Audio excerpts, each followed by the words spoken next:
Hello everyone, welcome to the course of English for Business 1. Today we will start with Unit 2 and the theme Business Sectors. In Unit 2, we are going to learn about Japan's economy in Section 2.1, the energy industry in Section 2.2, and different skills in Section 2.3, 2.4, and 2.5. To be more specific, in Section 2.3, we're going to learn communication skills, how to deal with interruptions. In Section 2.4, in terms of business skills, we will learn how to take notes when we have voicemail messages. And lastly, in Section 2.5, with the writing skills, we will learn how to write action points in email. About the objectives of Unit 2, after the lesson, you can use vocabulary related to different sectors and industries which drive economic activity. You can use the past simple and past continuous to talk about past events. You will be aware of ways to take turns and can use range of expressions to interrupt and manage interruptions in the meeting. You can use a range of expressions to leave a clear and concise voicemail message. And lastly, you can write an email containing action points from a meeting. Now let's turn to Section 2.1, Japan's economy. On the slide, there are two very iconic images representing the country. Do you know what they are?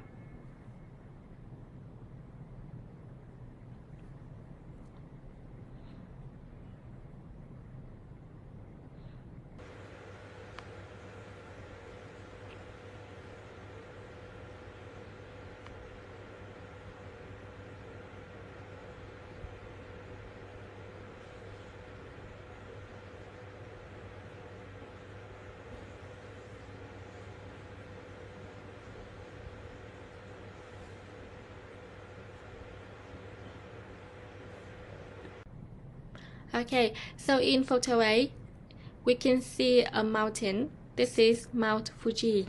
And we can also see a pagoda with a typical structure of Japan.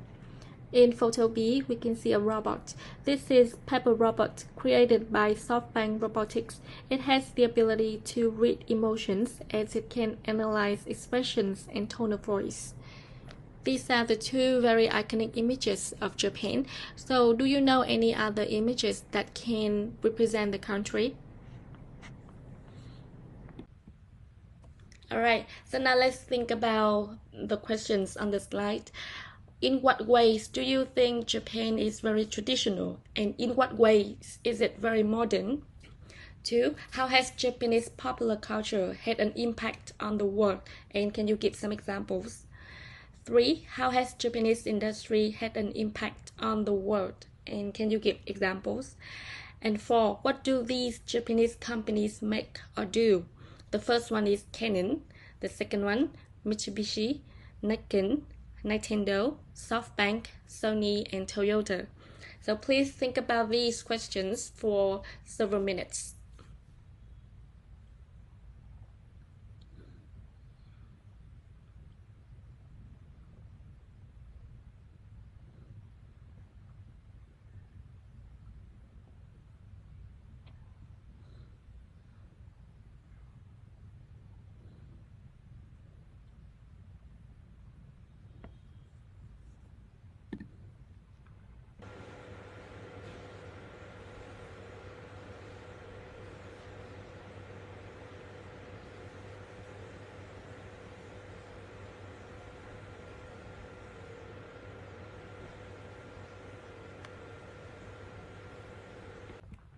Alright, now you have already had something about Japan in your mind. We will watch a video about the development of Japan's economy. And in this video, can you guess when we talk about Japan's economy, what may appear in the video, whether it is the agriculture, Japanese cars, the energy industry, electronics, finance, or fishing? Let's have your own guess and watch the video and check.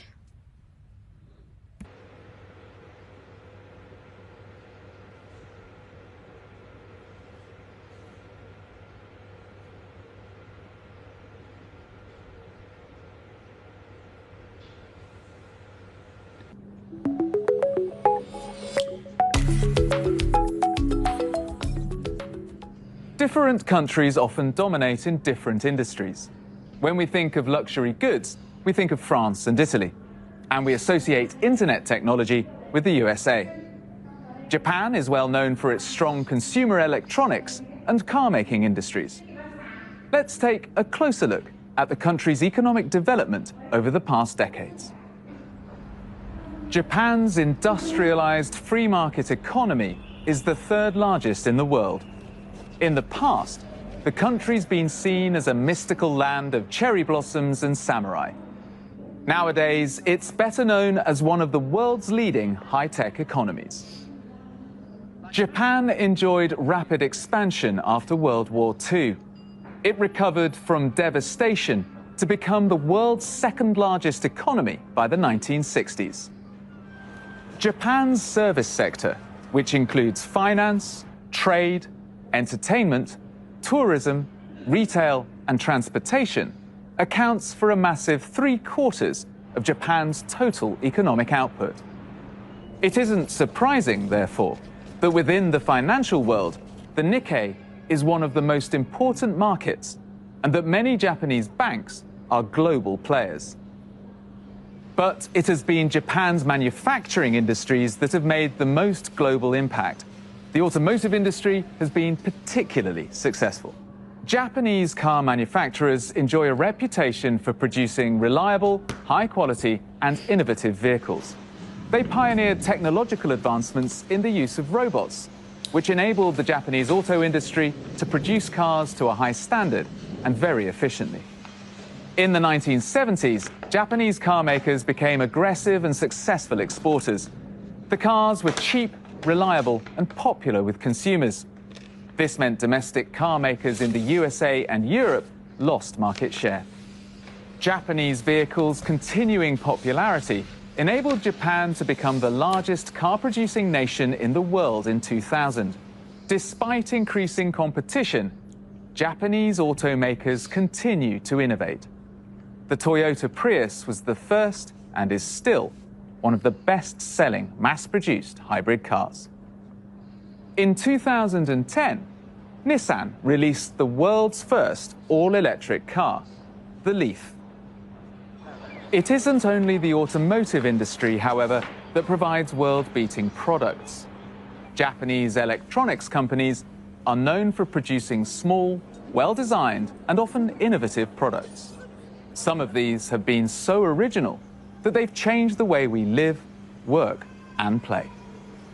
In 1979, Sony released the Walkman, a small and portable cassette player, allowing consumers to listen to music while on the go, a concept that was revolutionary back then.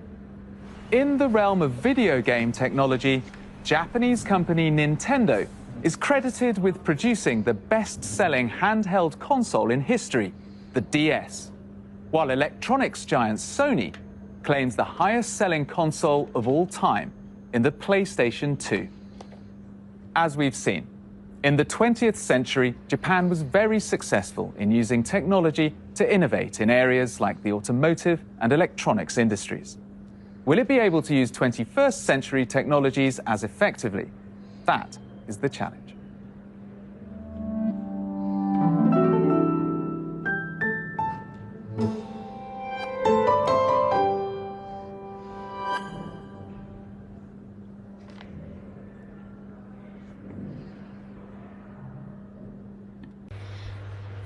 Okay, so we have just watched the video together. So now let's check the answers.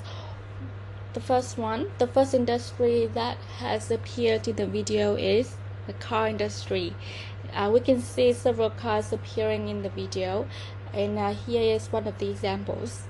And the second industry is consumer electronics. We also hear the speaker talking about finance industry, but it is not the main content of the video. So the answers include only cars and consumer electronics.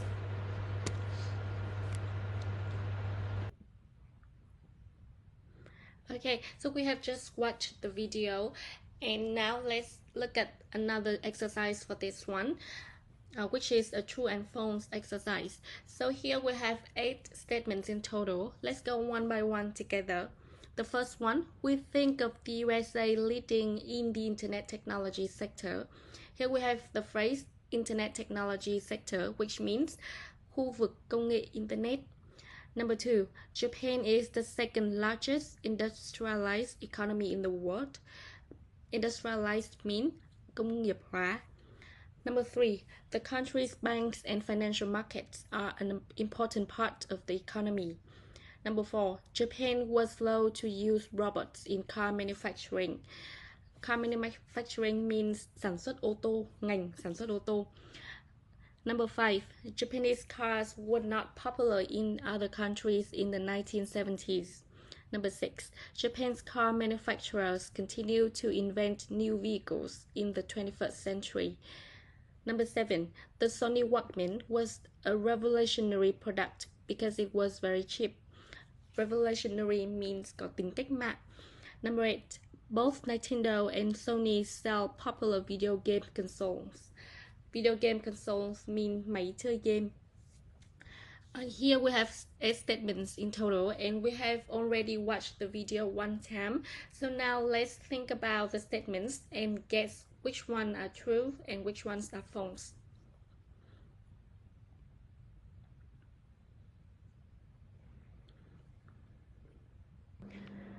Now let's watch the video again to check your guess.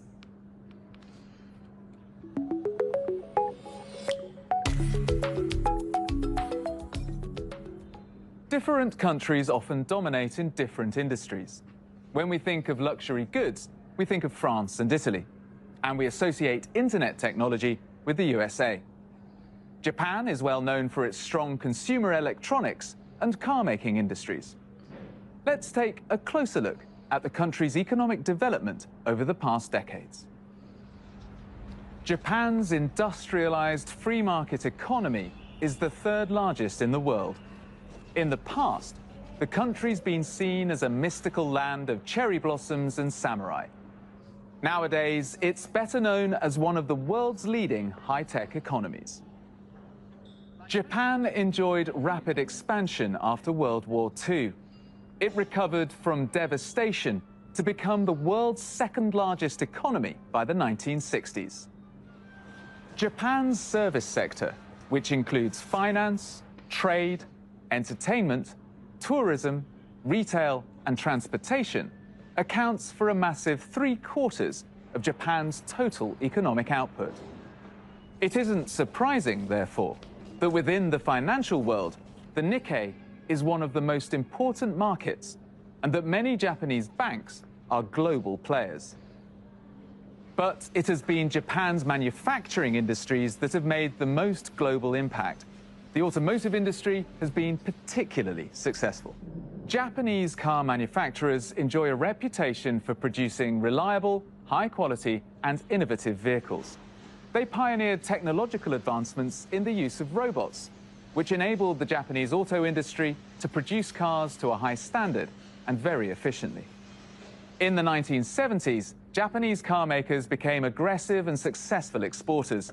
The cars were cheap, reliable, and popular with consumers. This meant domestic car makers in the USA and Europe lost market share. Japanese vehicles' continuing popularity enabled Japan to become the largest car-producing nation in the world in 2000. Despite increasing competition, Japanese automakers continue to innovate. The Toyota Prius was the first and is still one of the best-selling mass-produced hybrid cars. In 2010, Nissan released the world's first all-electric car, the Leaf. It isn't only the automotive industry, however, that provides world-beating products. Japanese electronics companies are known for producing small, well-designed, and often innovative products. Some of these have been so original that they've changed the way we live, work, and play. In 1979, Sony released the Walkman, a small and portable cassette player, allowing consumers to listen to music while on the go, a concept that was revolutionary back then. In the realm of video game technology, Japanese company Nintendo is credited with producing the best-selling handheld console in history, the DS, while electronics giant Sony claims the highest-selling console of all time in the PlayStation 2. As we've seen, in the 20th century, Japan was very successful in using technology to innovate in areas like the automotive and electronics industries. Will it be able to use 21st century technologies as effectively? That is the challenge.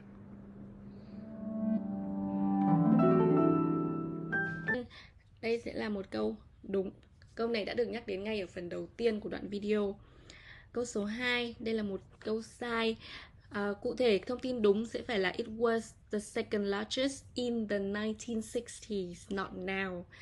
Vì thế chúng ta không thể dùng là Japan is được, mà phải là Japan was. Number 3, câu số 3 là một câu đúng. Number 4 is a false one. It used robots before other countries, not was slow. Number 5 was a false one. Thông tin đúng ở đây phải là the cars were popular in the US and the Europe and exports were high. Number 6, đây là một câu đúng. Number 7 is a false one. Thông tin đúng ở đây phải là it was small and portable. People could listen to music on the go or on the move. Ở đây chúng ta có tính từ portable có nghĩa là có thể mang theo được.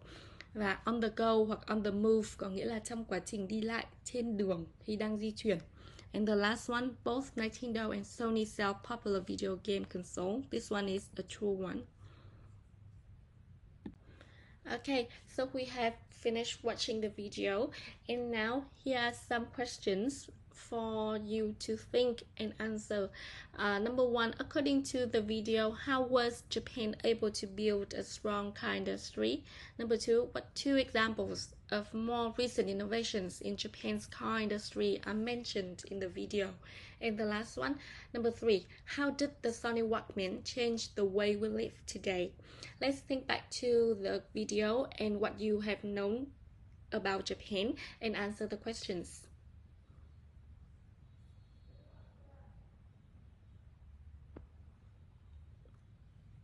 Now let's move on with the vocabulary part about sectors and industries. On the slide, you can see we have several extracts from the video, and what we have to do is to fill in the gaps with the given words and phrases in the box. Now let's take a look at the words and phrases first. The first word is automotive, which means auto. It's another way to address different types of cars. Manufacturing means ngành sản xuất. Retail means bán lẻ. Service sector means khu vực dịch vụ. And transportation means vận tải. So now let's have some time to fill in the blanks with the words and phrases here.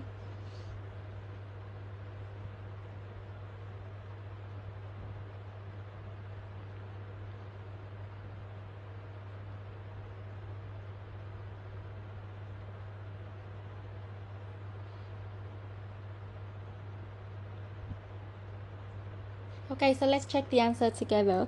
The first one is service sector.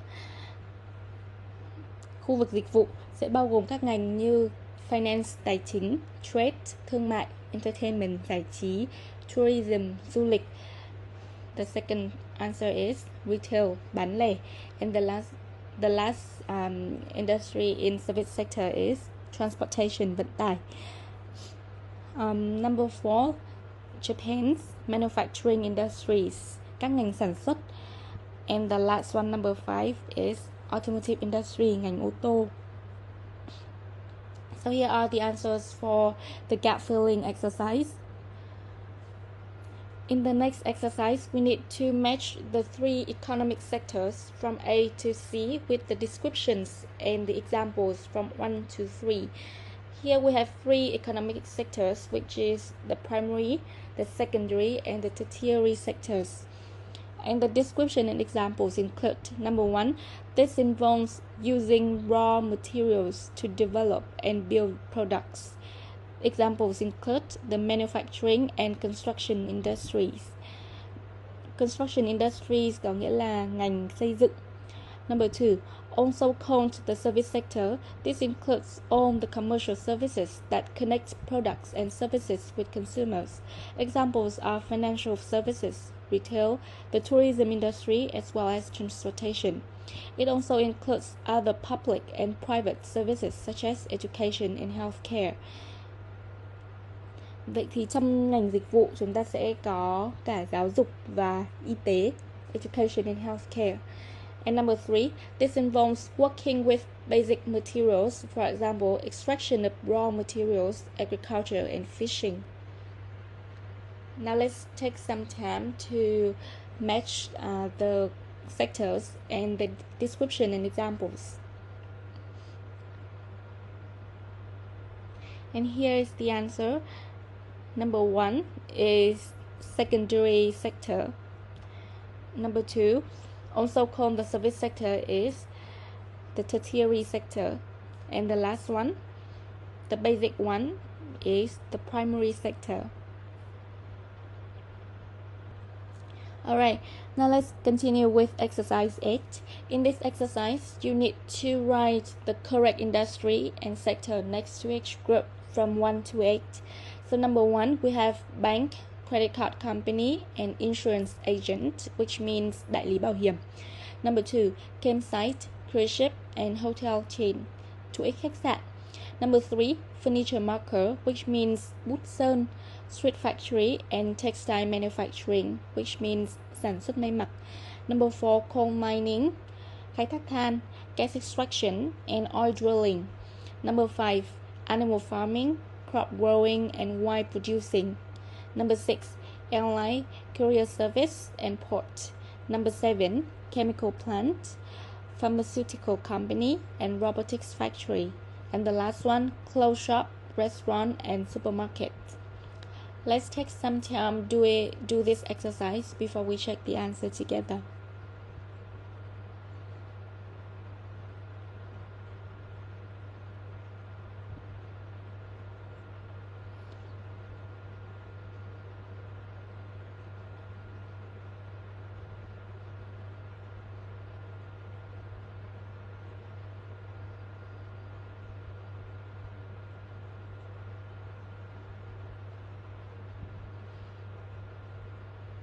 Okay, here are the answers for this exercise. Group 1 belongs to the financial services, dịch vụ tài chính, in the service or tertiary sector. Group 2 belongs to the tourism industry, ngành du lịch, in the service or tertiary sector. Number 3 belongs to the manufacturing industry, ngành sản xuất, in the secondary sector. Number 4 belongs to the extraction of raw materials in the primary sector, ngành khai thác vật liệu thô. Number 5 belongs to agriculture in the primary sector, ngành nông nghiệp. Number 6 belongs to the transportation industry in the service or tertiary sector, ngành vận tải. Number 7 belongs to the manufacturing industry, ngành sản xuất, in the secondary sector. And the last group belongs to retail, ngành bán lẻ, in the service or tertiary sector. Alright, now let's move to the very last part in the 2.1 section, which is project. In this project, you need to do research on sectors and industries. To be more specific, you need to research one industry that is active in your country or region, and you need to find out some of the following information. The first one, you need to describe the industry overall, the size of the industry, the number of employees working in that industry, and its economic impacts on the country. And then you will have to write a short report about the industry you have chosen, and this report should be from 100 to 120 words. And lastly, prepare a very short presentation with suitable images about the industry. In section 2.2, we are going to deal with the topic, the energy industry. Let's have a quick warm-up. On the slide, we have two groups of words. On the left, group 1, we have words like climate, fossil, electricity, global, renewable, greenhouse, and solar. In group 2 on the right, we have bill, change, fuel, warming, panels, gases, and energies. So now let's match the words from the two groups to make correct compound nouns. Please take some time to do this.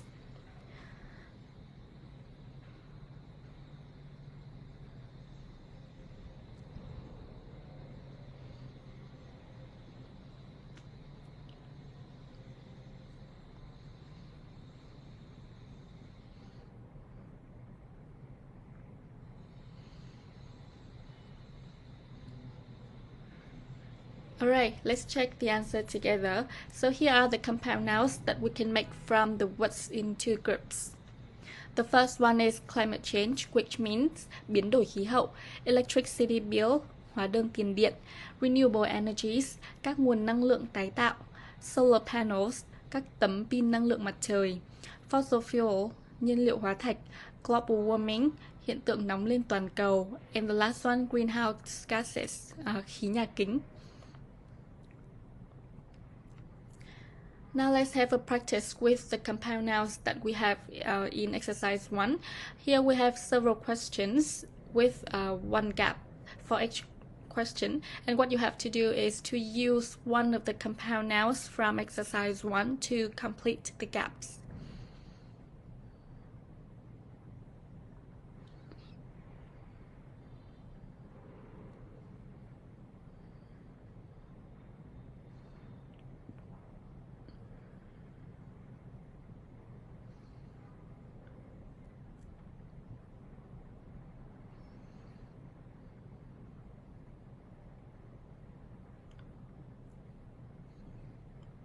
Alright, now let's check the answer together. The first one, can you name two types of traditional and renewable energies? Năng lượng truyền thống và năng lượng tái tạo. Number 2, what are some of the advantages of installing solar panels on your home? Động từ install có nghĩa là lắp đặt. Number 3, which of these is not a fossil fuel, coal, gas, oil, wood? And the last one, do you think global warming or climate change is affecting the weather where you live and how? Alright, so now let's spend some time thinking about these questions and answer them.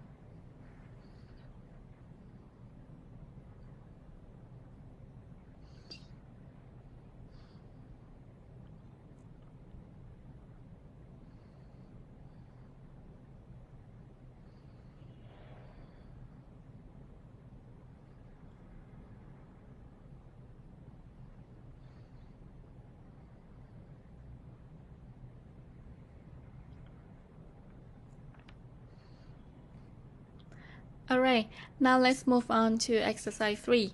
Here we have a social media post from Mark Nowicki, and we need to read it to find out what the problem was and what kind of solution Mark may think of to address the problem. Let's read it together. From Mark Nowicki. So it was snowing all last night, and at about 9 o'clock, we were just watching TV when suddenly all the electricity went out. These power cuts sometimes happen when there's a big storm. While I was sitting in the dark, I thought we really must do something about this. Alright, so the problem in the social media post was electricity cut or power cut, cắt điện. So the reason, the cause of the problem was because of bad weather, and in this case, it is big storm. So what may be the solution that Mark think of? Can you guess?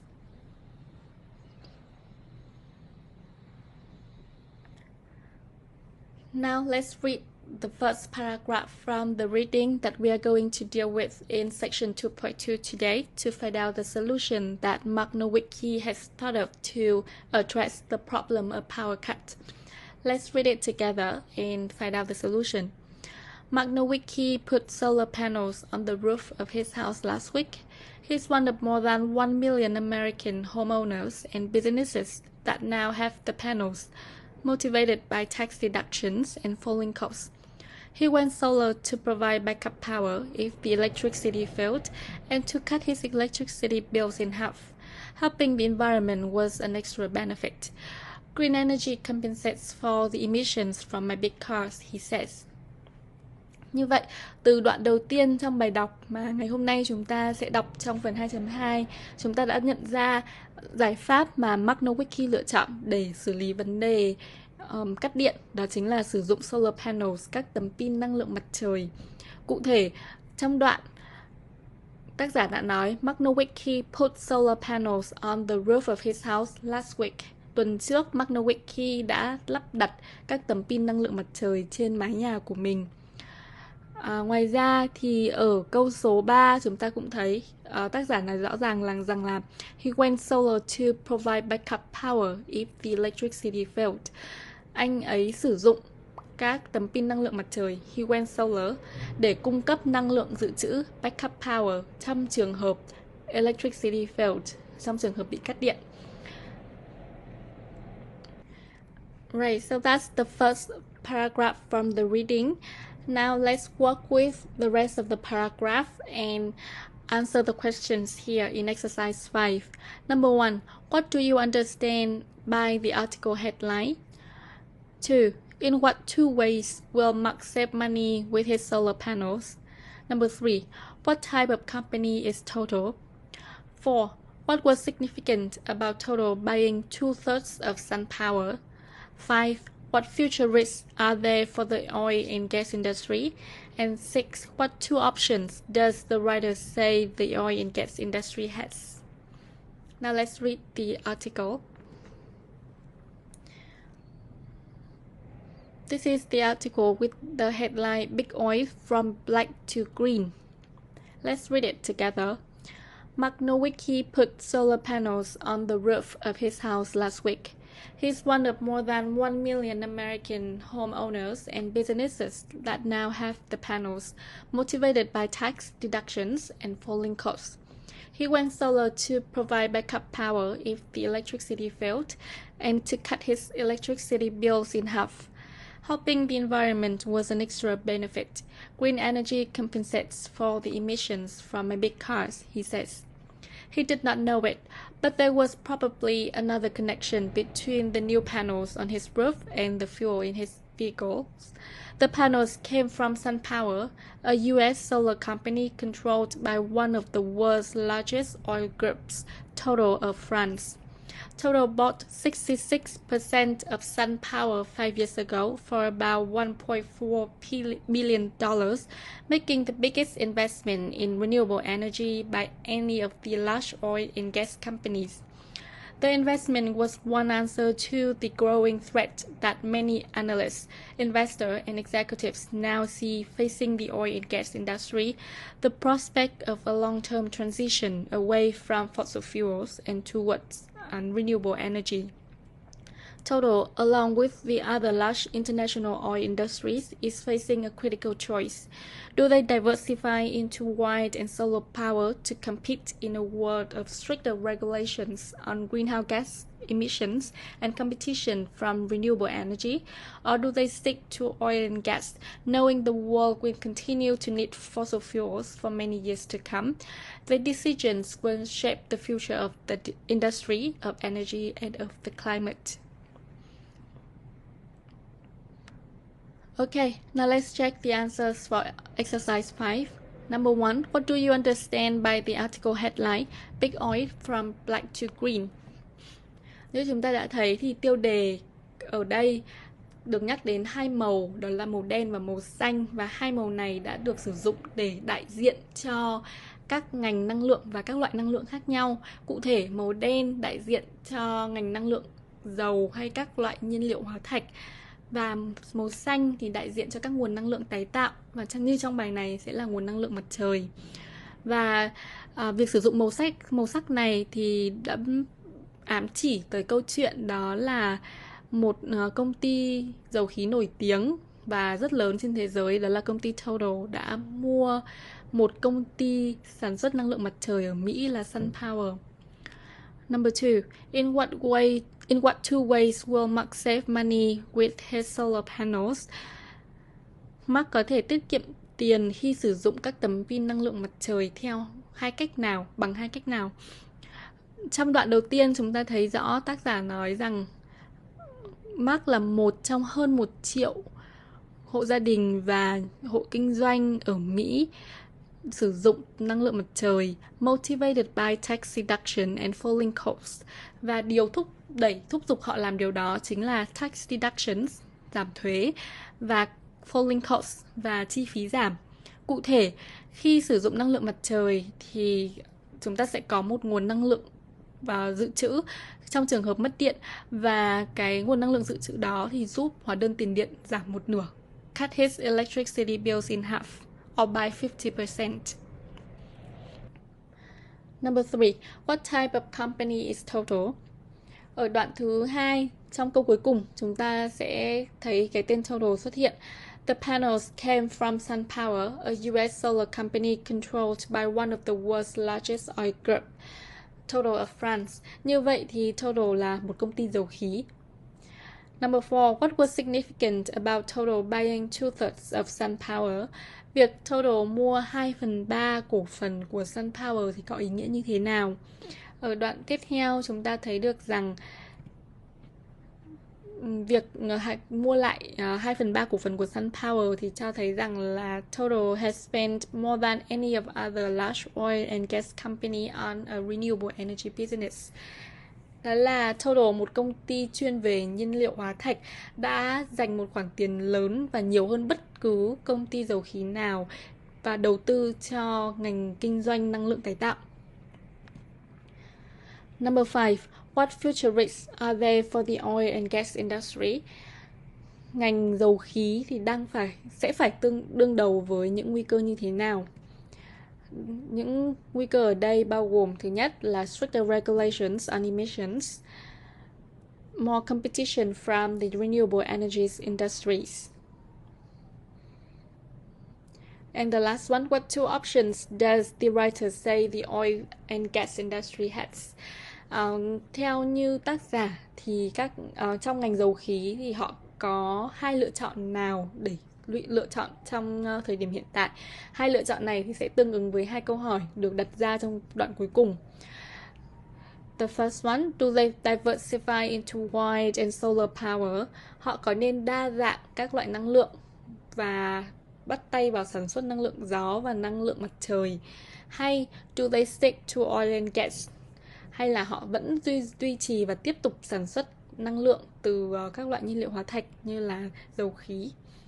Okay, so the two options here are to stay only in the oil and gas industry because demand will continue for decades, or to move into the renewable energy businesses as well. So these are the answers for questions in exercise 5 related to the details in the reading. Now let's move on to the next exercise. In exercise 6, we will have some follow-up questions related to the content of the reading. Number 1, in what ways does it make good or bad business sense for big oil companies to move into renewable energies? And 2, why do you think the transition from fossil fuel to renewable energies will be slow? So now let's spend some time thinking about the questions here and answer them.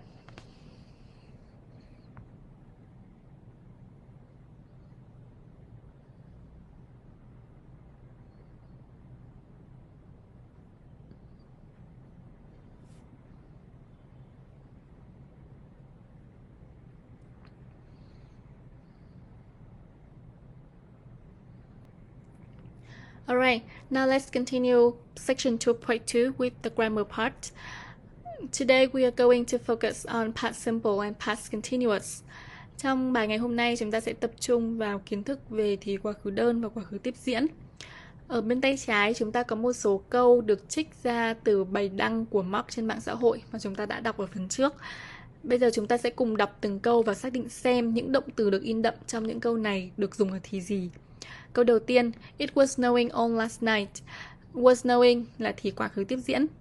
At about 9 o'clock, we were just watching TV when suddenly all the electricity went out.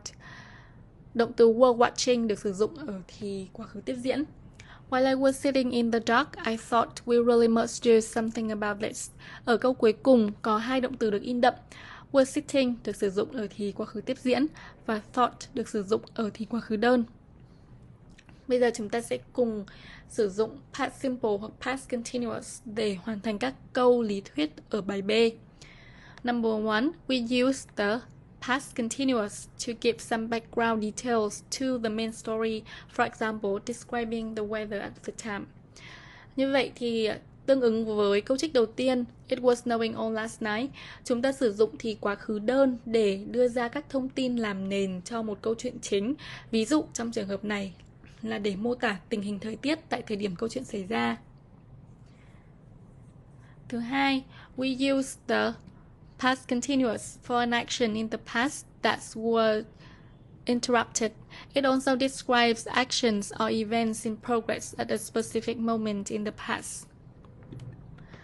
Cách sử dụng thứ hai, chúng ta sử dụng thì quá khứ tiếp diễn để diễn tả một hành động trong quá khứ đang xảy ra nhưng bị gián đoạn. Đồng thời thì quá khứ tiếp diễn còn được sử dụng để miêu tả hành động hoặc một sự kiện đang xảy ra tại một thời điểm cụ thể trong quá khứ. Cách sử dụng này sẽ tương đương với câu trích thứ hai. Vào khoảng 9 giờ tối tại thời điểm đó thì chúng tôi đang xem TV và hành động đang xem TV này cũng bị gián đoạn bởi sự kiện đó là mất điện. Number 3, we use the past simple for shorter finished actions or events which can interrupt a longer situation or action in progress. We also use it with a series of short completed actions. Cách sử dụng thứ ba ở đây là câu thứ ba ở đây nói về cách sử dụng của thì quá khứ đơn. Chúng ta sử dụng quá khứ đơn cho các hành động ngắn hơn và đã được hoàn thành hoặc các sự kiện ngắn hơn và đã được hoàn thành mà gây gián đoạn cho một hành động dài hơn đang xảy ra. Chúng ta cũng sử dụng thì quá khứ đơn cho một loạt các hành động ngắn và được hoàn thành liên tiếp nhau. Number 4, we often use quen before the past simple and why before the past continuous. Chúng ta sử dụng quen đứng đầu trong mệnh đề chia quá khứ đơn như ở ví dụ số 2, when suddenly the electricity went out. Và chúng ta sử dụng why ở đầu mệnh đề chia thì quá khứ tiếp diễn, while I was sitting in the dark.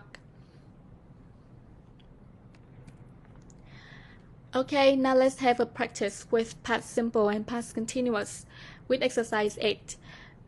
In this exercise, we need to choose the correct option in italics to complete the sentences. Let's spend some time reading through the sentences and choose the correct option. The first one, she was studying or studied IT when she started or was starting her first business. Number 2, he told or was telling me he wanted to quit his job while we had or were having lunch. Number 3, while I presented or was presenting the slides, the electricity went out or was going out. Number 4, we got or were getting tired, so we decided or were deciding to have a break. Number 5, what did you do or were you doing this morning? I tried or was trying to phone you twice. Number 6, I thought or was thinking about Carla when she phoned or was phoning me. Number 7, it suddenly started or was starting to rain while we sat or was sitting in the park. And the last one, number 8, when I got or was getting to the office, everyone already worked or was already working. Alright, so now let's check the answer for exercise 8. Number 1, she was studying IT when she started her first business. Ở đây thì hành động study là hành động dài hơn và đang diễn ra tại một thời điểm trong quá khứ. Và hành động start đứng ở trong mệnh đề bắt đầu bằng when sẽ được chia quá khứ đơn là hành động ngắn hơn và đã được hoàn thành. Như vậy thì study sẽ chia thì quá khứ tiếp diễn và start sẽ chia thì quá khứ đơn. Number 2, he told me he wanted to quit his job while we were having lunch. Ở đây hành động ăn trưa, have lunch là hành động dài hơn và đang xảy ra tại thời điểm trong quá khứ và nằm trong mệnh đề bắt đầu bằng why. Vì thế ở đây chúng ta sẽ chia thì quá khứ tiếp diễn. Và hành động tell là hành động ngắn hơn được hoàn thành và xen vào giữa hành động ăn trưa, do đó chúng ta sẽ chia thì quá khứ đơn. Number 3, While I was presenting the slides, the electricity went out. Ở đây thì hành động thuyết trình là hành động dài hơn và đang xảy ra, nằm trong mệnh đề bắt đầu bằng why. Vì vậy chúng ta chia thì quá khứ tiếp diễn. Hành động mất điện là hành động ngắn hơn, được hoàn thành và xen vào giữa quá trình thuyết trình. Do vậy chúng ta chia thì quá khứ đơn. Number 4. We got tired, so we decided to have a break.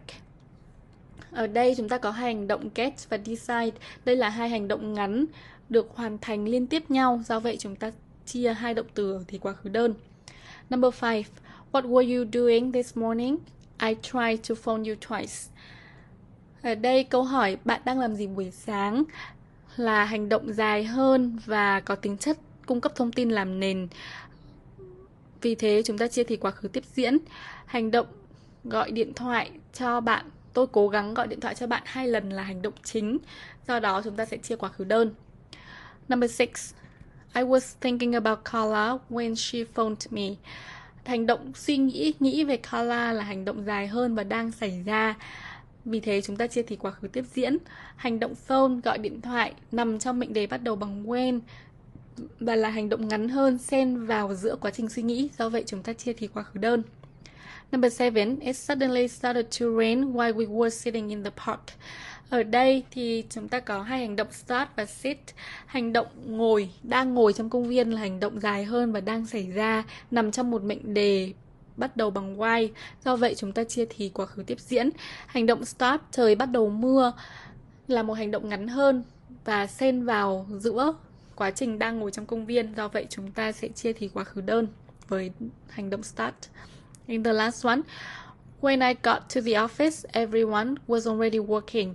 Hành động đến văn phòng là hành động ngắn hơn và đã được hoàn thành và nó nằm trong mệnh đề bắt đầu bằng when. Do vậy chúng ta chia quá khứ đơn. Hành động mọi người đang bắt đầu làm việc rồi, đang làm việc rồi là hành động dài hơn và đã bắt đầu từ trước, và đến thời điểm tôi đến văn phòng thì mọi người vẫn đang tiếp tục làm việc. Do vậy chúng ta sẽ chia thì quá khứ tiếp diễn. Now let's have another practice with exercise 9A.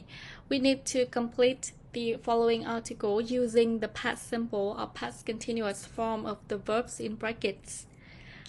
So now let's read the article together. How it started. Airbnb's co-founders Joe Gepier and Brian Chesky were friends from design school in New York. In 2007, they shared an apartment in San Francisco. They both looked for work and having a hard time paying their rent. When they heard design conference was coming to San Francisco and the city's hotels were fully booked, they decided to offer their flat as cheap accommodation to participants. They quickly designed a simple website and soon 5 free-paying guests who slept on airbeds on their living room floor. They even cooked their guests breakfast, and that's where Airbnb name came from. They charged $80 each a night. As they waved their guests goodbye, they thought they had a new business concept, the idea of a sharing economy. In the summer of 2008, they had 800 listings, but the site did not make any money. So they fly to New York, the city where they had the most customers, to find out what problems people have with the service. They found that many of their listings' photos were poor quality, so they rented a professional camera and take photos of people's apartments. Today, Airbnb has hosted over 35 million guests in 34,000 towns and cities around the world. Okay, so let's check the answer together. Number 1, in 2007, they were sharing, and then they were both looking for work and having a hard time. Hành động share và look ở đây là hai hành động mang tính chất làm nền, cung cấp thông tin, xây dựng bối cảnh cho toàn bộ câu chuyện. Vì vậy, hai hành động này sẽ chia quá khứ tiếp diễn. Number 3, when they heard. Hành động nghe ở đây, nghe tin, biết tin ở đây thì là hành động ngắn hơn, xảy ra và được hoàn thành xen vào giữa bối cảnh của câu chuyện, đó là đang chia sẻ, đang sống chung và đang tìm việc. Vì thế chúng ta sẽ chia quá khứ đơn với hành động here. Tiếp theo, they decided. Động từ decide, hành động decide được xảy ra ngay sau hành động here, do vậy chúng ta sẽ chia thì quá khứ đơn. Tiếp theo, found.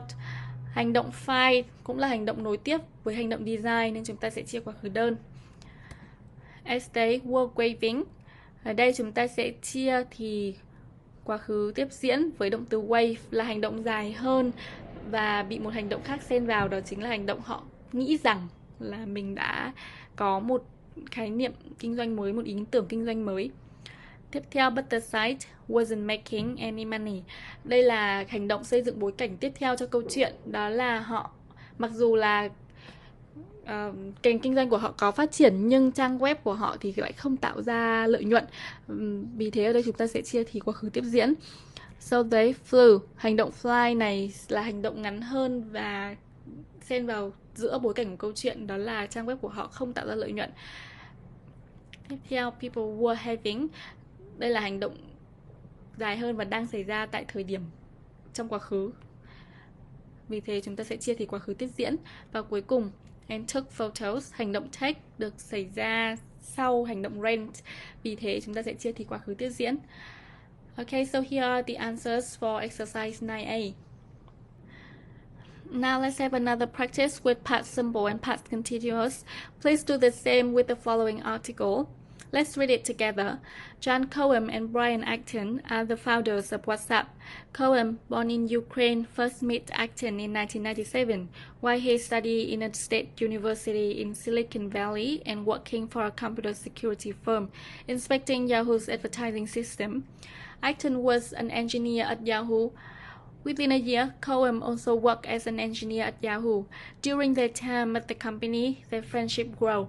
They both left their job on the same day in 2007 and spent a year traveling around South America together. In early 2009, Cohen watched movies at a friend's place when he had the idea for WhatsApp. It started as an idea to send notifications to friends, but soon became an instant messaging app that allowed any smartphone user to text without paying SMS fees. But by June 2009, nobody, not even John's friends, used the app. Both men live off their savings and still unemployed. Cohen told Acton that he think about looking for a job. Acton encouraged him to give it a few more months. When Cohen released the second version of the app, he asked Acton to become a co-founder, and Acton got his friends from Yahoo to invest $250,000 in the business. In February 2014, Facebook bought WhatsApp for $19 billion. Now let's have some time doing this exercise.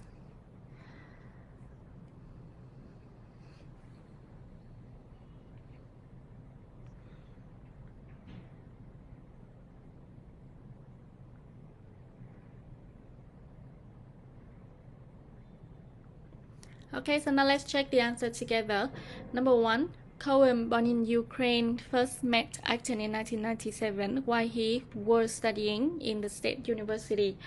Ở đây thì hành động học đang xảy ra và là hành động dài hơn, nằm trong một mệnh đề bắt đầu bằng why. Do vậy chúng ta sẽ chia thì quá khứ tiếp diễn. Hành động meet là hành động xảy ra sau, là một hành động ngắn hơn và xen vào trong quá trình học. Do vậy chúng ta sẽ chia quá khứ đơn. Tiếp theo, Cohen was also working as an engineer. Ở đây thì là một hành động work mô tả một hành động đang xảy ra tại một thời điểm trong quá khứ. Do vậy chúng ta sẽ chia thì quá khứ tiếp diễn. The friendship grew. Đây là một hành động đã xảy ra và kết thúc trong quá khứ. Do vậy chúng ta chia quá khứ đơn. Tiếp theo, với hành động watch, chúng ta sẽ chia là was watching. Ở đây chúng ta sẽ thấy hành động xem phim là hành động dài hơn và đang diễn ra và bị gián đoạn bởi hành động là anh Cohen này đã có ý tưởng về WhatsApp. Do vậy chúng ta sẽ chia quá khứ tiếp diễn với động từ watch. Tiếp theo, động từ become sẽ được chia quá khứ đơn became. Ở đây thì là một hành động xảy ra sau hành động it started as an idea. Do vậy chúng ta sẽ chia quá khứ đơn với hành động become. Tiếp theo là were using. Động từ use trong trường hợp này là miêu tả cung cấp thông tin xây dựng bối cảnh cho câu chuyện. Đó là đến tháng 6 năm 2009 thì vẫn chưa có ai sử dụng ứng dụng này. Do vậy chúng ta sẽ chia thì quá khứ tiếp diễn với động từ use. Tiếp theo chúng ta sẽ chia động từ live là were living với thì quá khứ tiếp diễn với cách sử dụng tương tự, cũng là cung cấp thông tin xây dựng bối cảnh. Cohen told Acton that he was thinking about. Đây là một hành động đang xảy ra tại một thời điểm trong quá khứ. Đó là khi mà trong bối cảnh mà hai người, ứng dụng của họ không có ai sử dụng và hai người đều đang phải sống bằng tính tiết kiệm, thì anh Acton đã nghĩ rằng là anh ấy đang cân nhắc đến việc sẽ đi tìm việc. Vì thế chúng ta sẽ chia động từ think ở thì quá khứ tiếp diễn. And the last one, in February 2014, Facebook bought WhatsApp for $19 billion. Động từ buy ở đây là một hành động ngắn đã được hoàn thành trong quá khứ. Do vậy chúng ta sẽ chia thì quá khứ đơn với hành động này. So this is, here are the answers for the next article in exercise 9.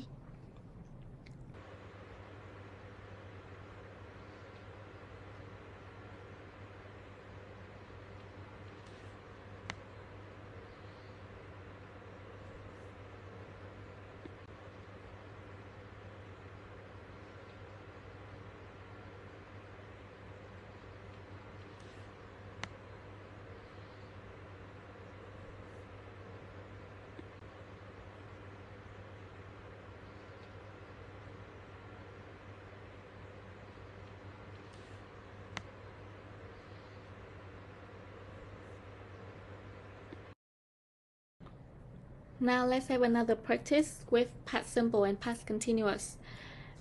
Let's read back the stories in the two articles in exercise 9A and make a brief note for only one story. Then close your book and retell the story. Remember to use past simple and past continuous when needed.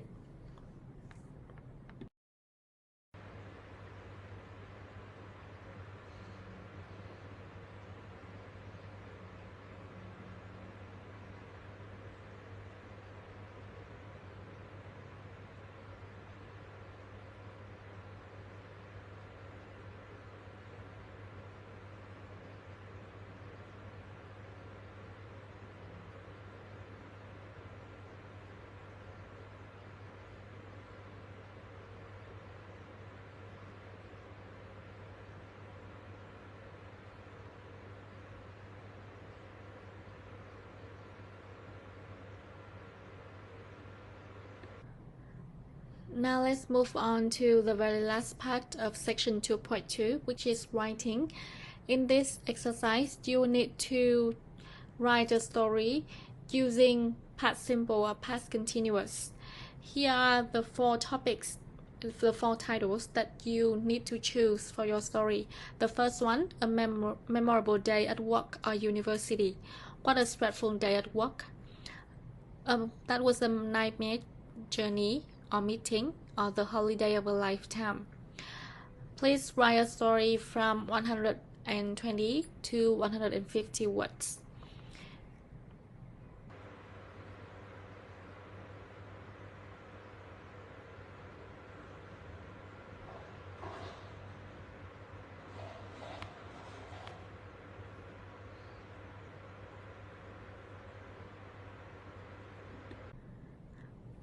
Here is a sample story for you.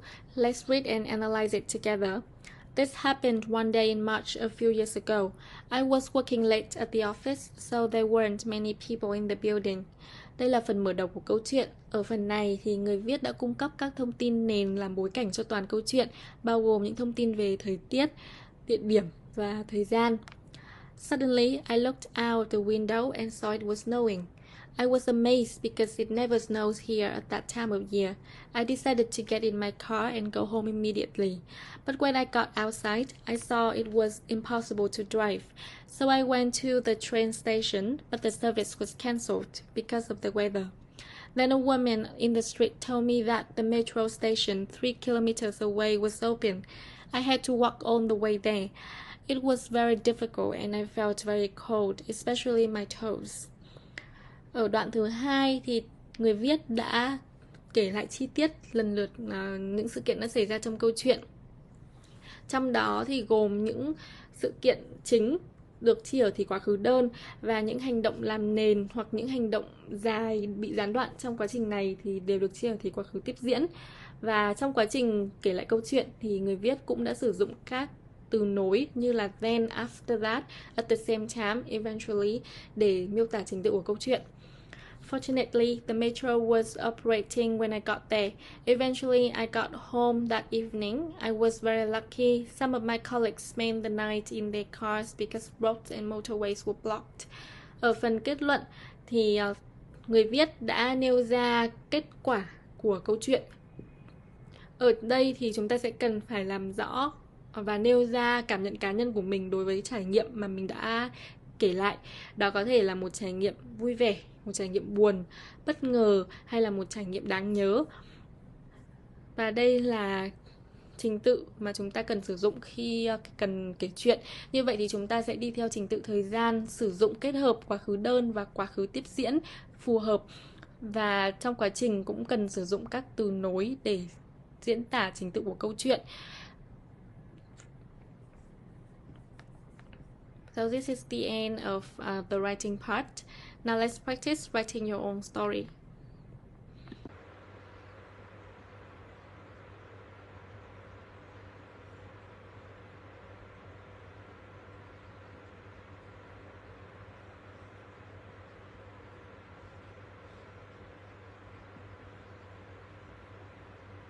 The second lesson of Unit 2. In this section, we're going to deal with communication skills, how to deal with interruptions. First, let's think about the meetings in your countries. Is interrupting a speaker during a meeting considered positive or negative? Please give your view and explain.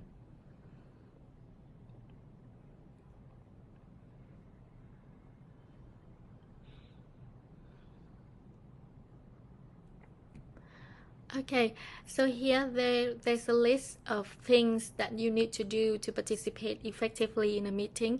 Do you agree or disagree with these statements? Why or why not? Để tham gia hiệu quả một cuộc họp, bạn cần to participate effectively in a meeting, you need to 1. Listen to others, lắng nghe người khác.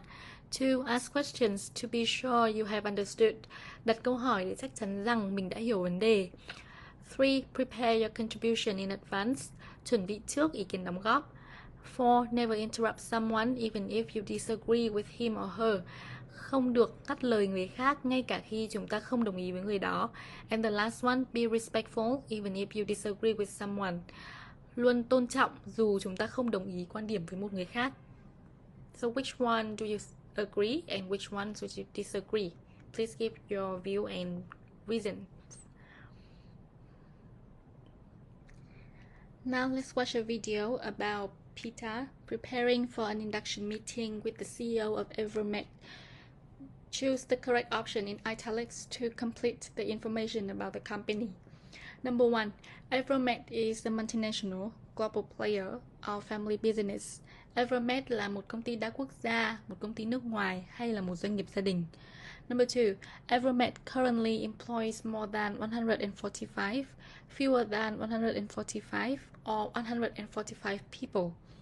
Hiện nay Evermed có hơn 145 nhân viên, dưới 145 nhân viên hay chính xác 145 nhân viên. Number 3.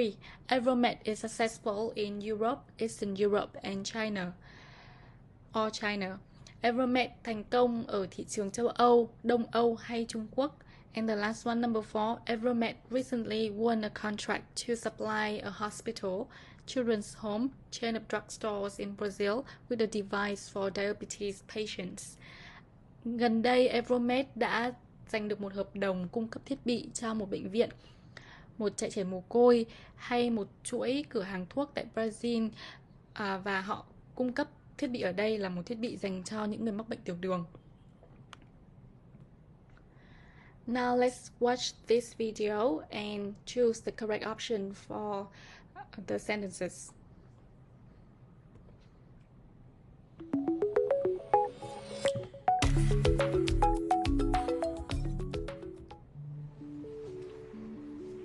The CEO is holding an induction meeting today, so I thought I'd prepare a little over my morning coffee.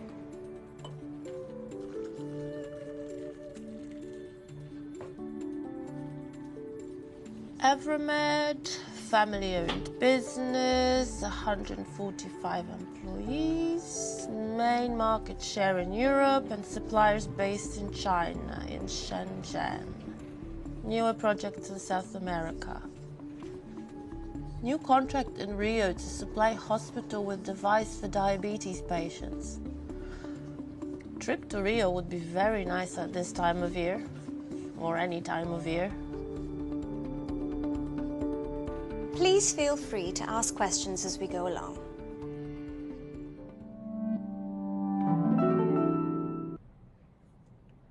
Okay, so we have just watched the video about beta, and now let's check the answer together. So the first one, Evermed is a family business, and it currently employs 145 people.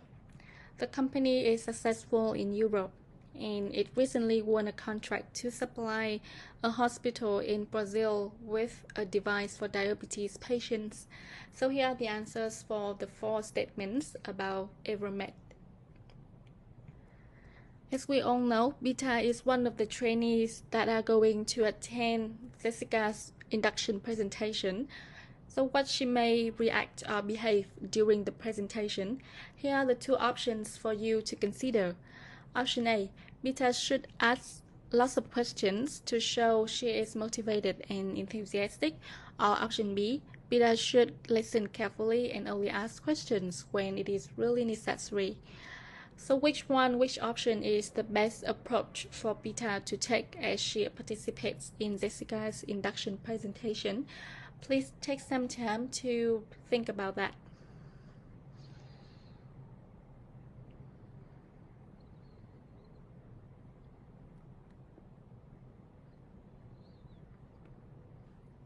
Now we will watch 2 videos for the 2 options and find out how Beta reacts and behave if she takes one of the 2 approaches.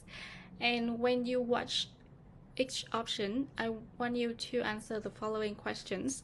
Number 1, how did Beta show enthusiasm and motivation during the presentation? Number 2, how did other trainees react to Beta? Number 3, how did Jessica react to Beta? And the last one, how does Beta feel at the end of the meeting? Chúng ta sẽ có 2 video dành riêng cho 2 lựa chọn mà chúng ta vừa nói. Và với mỗi lựa chọn, trong quá trình xem chúng ta hãy quan sát và trả lời 4 câu hỏi ở trên slide. Đầu tiên đó là Beta đã thể hiện sự nhiệt tình cũng như là động lực của cô ấy trong buổi thuyết trình như thế nào. Thứ hai, những thực tập sinh khác có phản ứng như thế nào đối với Beta. Thứ ba, cô Jessica thì có phản ứng như thế nào đối với Beta. Và cuối cùng là Beta có cảm xúc như thế nào, cảm giác như thế nào sau khi buổi họp kết thúc. Now let's watch the video. This is the video for option A. Please watch it and answer the questions.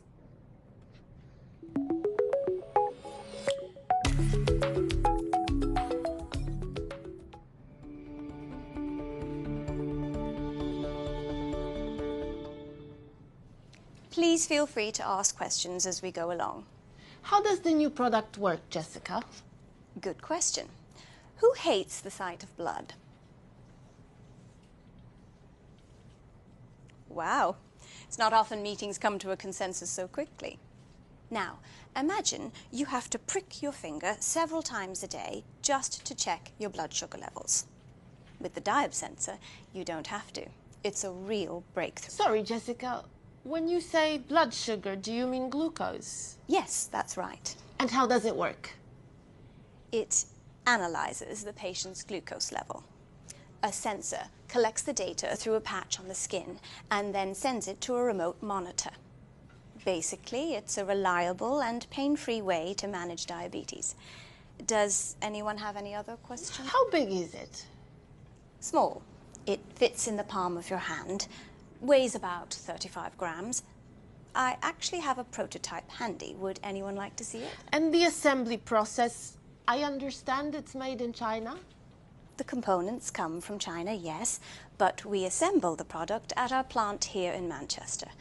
Just across there, in fact. Sorry, Jessica, if I could Why just... don't you assemble the product in China? Isn't it cheaper? Beata, I like your enthusiasm, but maybe someone else has a question? Please, yes, go ahead.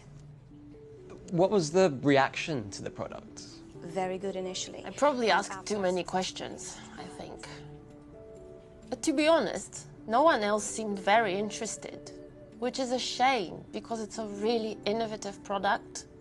My mom has type 1 diabetes and this device would make her life so much easier.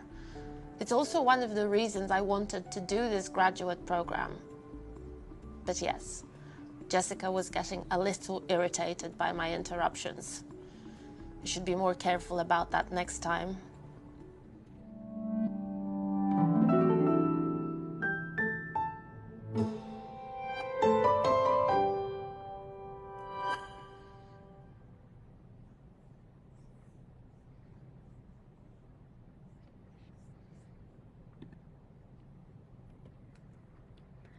Okay, so we have just watched the video. Now let's check the answers for the questions. Number 1. How did Beta show enthusiasm and motivation during the presentation? She asked several questions, demonstrated her knowledge of the product. Number 2. How did other trainees react to Beta? They were annoyed by her continually interrupting and decided not to speak to her after the presentation. Number 3. How did Jessica react to Beta? She was tolerant and remained polite, but finally decided to invite questions from other interns. She tried to make her understand it was important that others had the chance to ask questions. And the last one, how does Beta feel at the end of the meeting? She felt she asked too many questions, but didn't think the other trainees were interested in the presentation or the product. She realized she had annoyed Jessica a little and would be careful not to do the same thing at the next meeting. Now let's watch the second video, which is the one for option B. Let's look at how Beta react and behave in this option, in this approach, and answer the questions.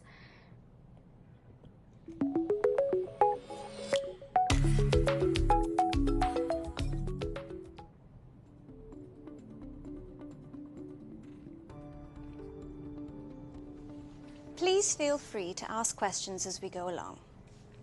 What can you tell us about the product? Sounds very innovative. Good question, and it is very innovative. But here's a quick question for you first. Who hates the sight of blood?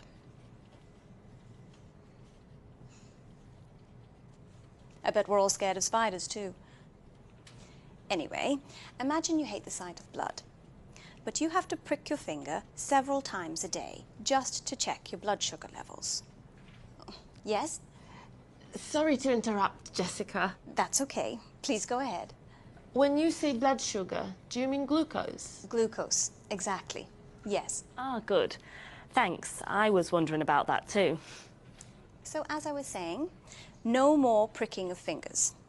The diab sensor uses a sensor to read the patient's glucose level. It collects the data through a patch on the skin and then sends it to a remote monitor. Basically, it's a reliable and pain-free way to manage diabetes. How big is it? Small, handheld. It weighs about 35 grams. How about I pass round a prototype for you to have a look? Excuse me, Jessica, can I just ask? I understand the components are made in China, is that right? Yes, they are made in China, but we assemble the product here in our Manchester plant, just across there, in fact. Any more questions? Yes, I'd like... Yes, please. Go ahead, Ed. Thanks. What was the reaction to the product? Very positive, actually. There are several articles in medical journals. I can send you some links. That would be great, thanks. So, no more questions? All right, then. My assistant Carol will be here soon, and she'll take you to meet the production team. That went really well. I had so many things I wanted to ask, but it was important to let others speak too. Such a relaxed, friendly atmosphere. I think I'm really going to enjoy working with these guys.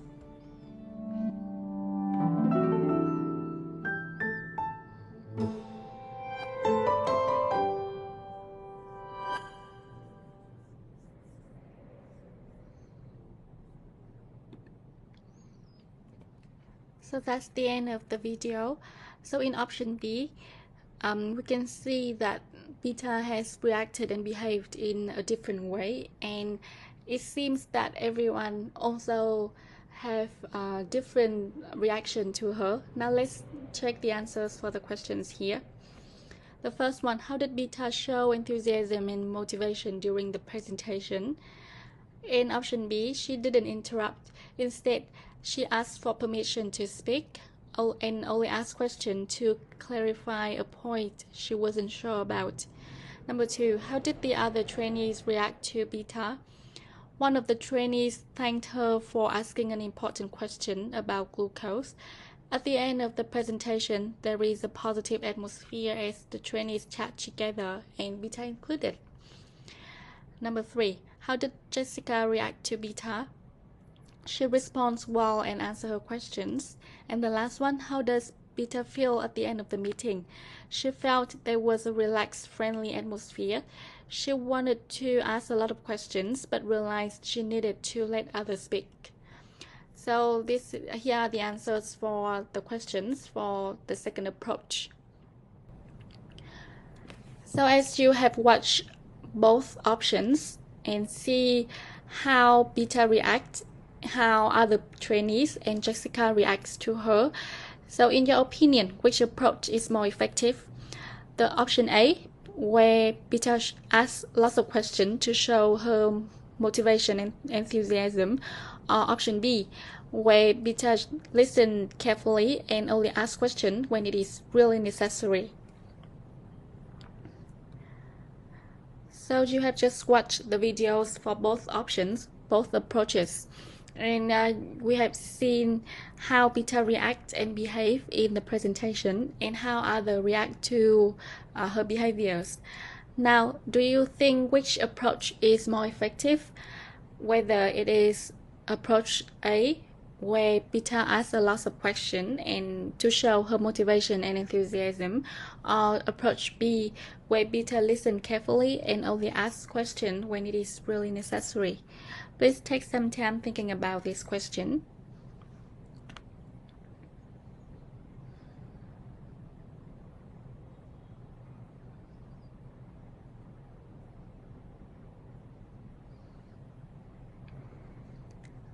Here is a suggested answer for you. So as we have just watched, the most appropriate approach here, the most effective here is option B. It shows that it's more important to listen and show respect to the speaker and the other participants. We should watch the other participants and the speakers to find the right moment to interrupt and ask for permission before asking a question. We should not ask direct or accusatory questions.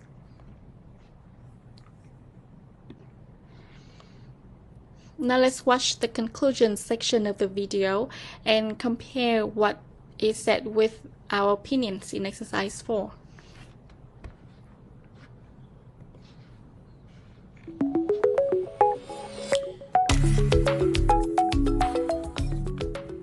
It's clear Beata is highly motivated, not only by the program, but also by the product.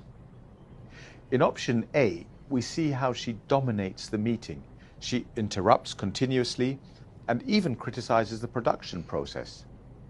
She's clearly focused on getting answers to her questions. As a result, she gets information on the product, but she makes a bad impression. In option B, we see her using a more balanced approach. She's much more respectful, not just to the speaker, but to the other participants as well. This time, she makes a better impression. So, here's my advice.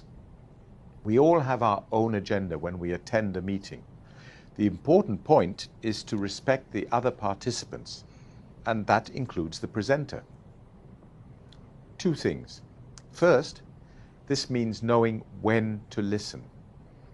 And second, we should remember to watch the other participants so we know when to interrupt.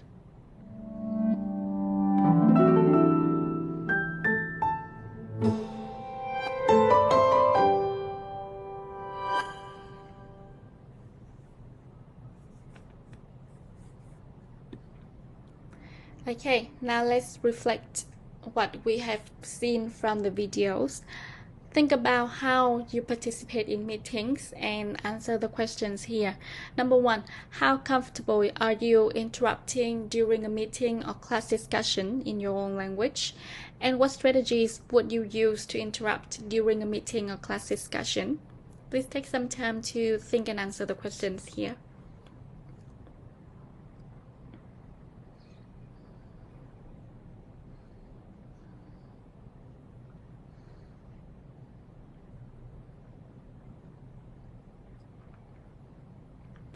Now let's look at the functional language for interrupting and dealing with interruptions. In a meeting, when we want to interrupt and when we are interrupted, we need to use different structures and expressions for different purposes. It can be for asking for permission to interrupt, accepting an interruption, preventing an interruption, or going back to an earlier point. Khi mà chúng ta tham gia một cuộc họp thì chúng ta sẽ cần sử dụng những ngôn ngữ khác nhau với những mục đích khác nhau liên quan đến việc ngắt lời cũng như là khi chúng ta bị ngắt lời. Mục đích của chúng ta khi sử dụng những cấu trúc này sẽ là để xin phép ngắt lời, đồng ý để người khác ngắt lời và đặt câu hỏi cho mình, hay để ngăn người khác không ngắt lời mình để mình có thể hoàn thiện nốt ý của mình đang nói, hay là để quay lại với một cái ý mà mình đang trình bày trước khi mà chúng ta bị ngắt lời. Và ở đây trên trong bảng này chúng ta sẽ có 10 cách diễn đạt khác nhau cho những mục đích này. So what you have to do now is to match the statements, the expressions with their purposes. So let's take some time to do this exercise.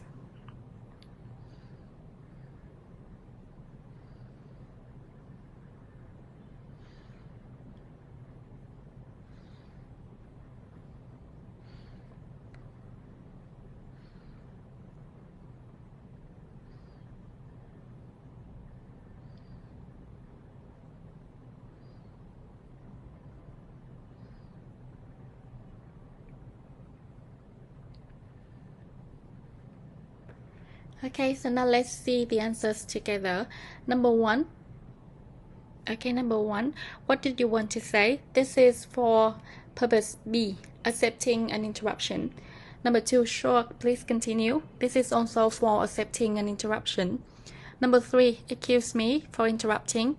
This is for A, asking for permission to interrupt.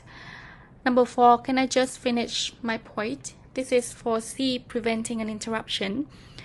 Number 5, sorry, I just have one more thing to say. This is for purpose C, preventing an interruption. Number 6, can I just say something here? This is for asking for permission to interrupt. Number 7, before you speak, let me just say. This is for C, preventing an interruption. Number 8, the point I was making was. This is for purpose D, going back to an earlier point. Number 9, going back to what I was saying. This is also for going back to an earlier point. And the last one, if I could ask you, this is for asking for permission to interrupt. The practice. In this practice, you need to choose one of the scenarios here or think of one of your own. Your company or place of study wants to first introduce a compulsory system of car sharing for anyone using the car park. Number 2, close the on-site company restaurant. Or 3, relocate your department to cheaper premises several kilometers away. Now, you need to think of the arguments for and against each scenario. If you need, you can turn to page 127 for example arguments and decide which arguments you agree with. Then write a conversation discussing the scenario. You will need to use appropriate expressions to interrupt and respond to interruptions and present your own viewpoints. Here are the example arguments. Let's look at them one by one. Situation 1. Your company wants to introduce a compulsory system of car sharing for anyone using the car park. Công ty của bạn muốn giới thiệu một hệ thống đi chung xe bắt buộc dành cho những ai đang đỗ xe trong bãi đỗ xe của công ty. Về các luận điểm ủng hộ, it's economical, cheaper. Việc đi chung xe sẽ tiết kiệm hơn, rẻ hơn. It's better for the environment. Đi chung xe sẽ có lợi cho môi trường. Staff can make new friends. Đi chung xe sẽ giúp nhân viên có cơ hội kết bạn với nhau. It can improve team building. Việc đi chung xe sẽ giúp nhân viên làm việc nhóm, xây dựng đội nhóm tốt hơn. Và cuối cùng, it will save space in the car park. Đi chung xe thì sẽ giúp tiết kiệm chỗ đỗ xe ở trong bãi đỗ xe. Về các luận điểm phản đối, it's not practical, việc đi chung xe là không thiết thực. Some people will have a longer journey, một số nhân viên sẽ phải đi quãng đường xa hơn để đến được công ty. And the last one, it is less flexible because people will have to wait for each other. Và việc đi chung xe thì sẽ không linh hoạt bởi mọi người sẽ cần phải chờ đợi nhau. Situation 2. Your company wants to close the on-site company restaurant. Công ty của bạn muốn đóng cửa nhà ăn trong công ty. Về các luận điểm ủng hộ, it will create additional space in the building. Việc đóng cửa nhà ăn sẽ tạo thêm không gian cho tòa nhà ở bên trong tòa nhà của công ty. It will reduce company recruitment cost. Đóng cửa nhà ăn sẽ giúp công ty tiết kiệm được chi phí tuyển dụng. Và cuối cùng, employees will be able to choose what they want to eat. Nhân viên sẽ được lựa chọn món ăn mà họ muốn ăn. Về các luận điểm phản đối, it may be difficult to find restaurant or cafe nearby. Nhân viên có thể gặp khó khăn khi phải tìm kiếm nhà hàng hoặc các quán cà phê ở gần công ty. Staff will need a longer lunch break to reach suitable places to eat. Nhân viên sẽ cần có thời gian ăn trưa dài hơn để di chuyển đến các địa điểm ăn trưa. And the last one, there will be less opportunity for team building. Việc không ăn trưa trong tòa nhà của công ty thì sẽ giảm bớt cơ hội để mọi người xây dựng đội nhóm với nhau. And the last situation, your company wants to relocate to cheaper premises several kilometers away. Công ty của bạn muốn thuê một mặt bằng khác rẻ tiền, thấp tiền hơn ở một vị trí cách đó hàng cây số. Về các luận điểm đồng ý, luận điểm ủng hộ, it will reduce the running cost of the building. Việc thuê mặt bằng rẻ hơn thì sẽ giảm thiểu chi phí vận hành tòa nhà của công ty. It will reduce energy costs, giảm thiểu chi phí năng lượng. Some employees will have a shorter journey to work. Một số nhân viên thì sẽ chỉ cần đi một quãng đường ngắn hơn để đến được công ty. Về các luận điểm phản đối, the cost of moving, việc di rời sang một mặt bằng khác thì sẽ tạo thêm chi phí cho công ty. The disruption of to work, studies or related costs during the move. Đó là trong giai đoạn di chuyển thì sẽ gây ra gián đoạn cho công việc của nhân viên hoặc cho việc học và phát sinh ra nhiều chi phí liên quan. Some employees will have a longer journey to work. Có những nhân viên thì sẽ ở gần mặt bằng mới hơn, nhưng mà sẽ có những nhân viên sẽ phải đi xa hơn mới đến được vị trí mới, địa điểm mới của công ty. And the last one, the company may need to provide company transport to the new site. Công ty có thể sẽ phải cung cấp phương tiện di chuyển để di chuyển đến địa điểm mới. So here are the example arguments that you can use and consider to write your own discussion. So please take some time writing a discussion. Choose your viewpoint and remember to use the functional language for interrupting and dealing with interruption. Now let's continue lesson 2 of unit 2 with section 2.4, business skills. And today we will focus on voicemail messages, tin nhắn thoại hoặc lời nhắn thoại. Have you ever listened to or left voicemail messages? Why is it sometimes difficult to understand a voicemail message? And from 1 to 5, how do you feel about leaving a voicemail message in English, in which 1 represents very comfortable and 5 represents totally uncomfortable? And what are the reasons for your choice? Let's think about these questions and answer them.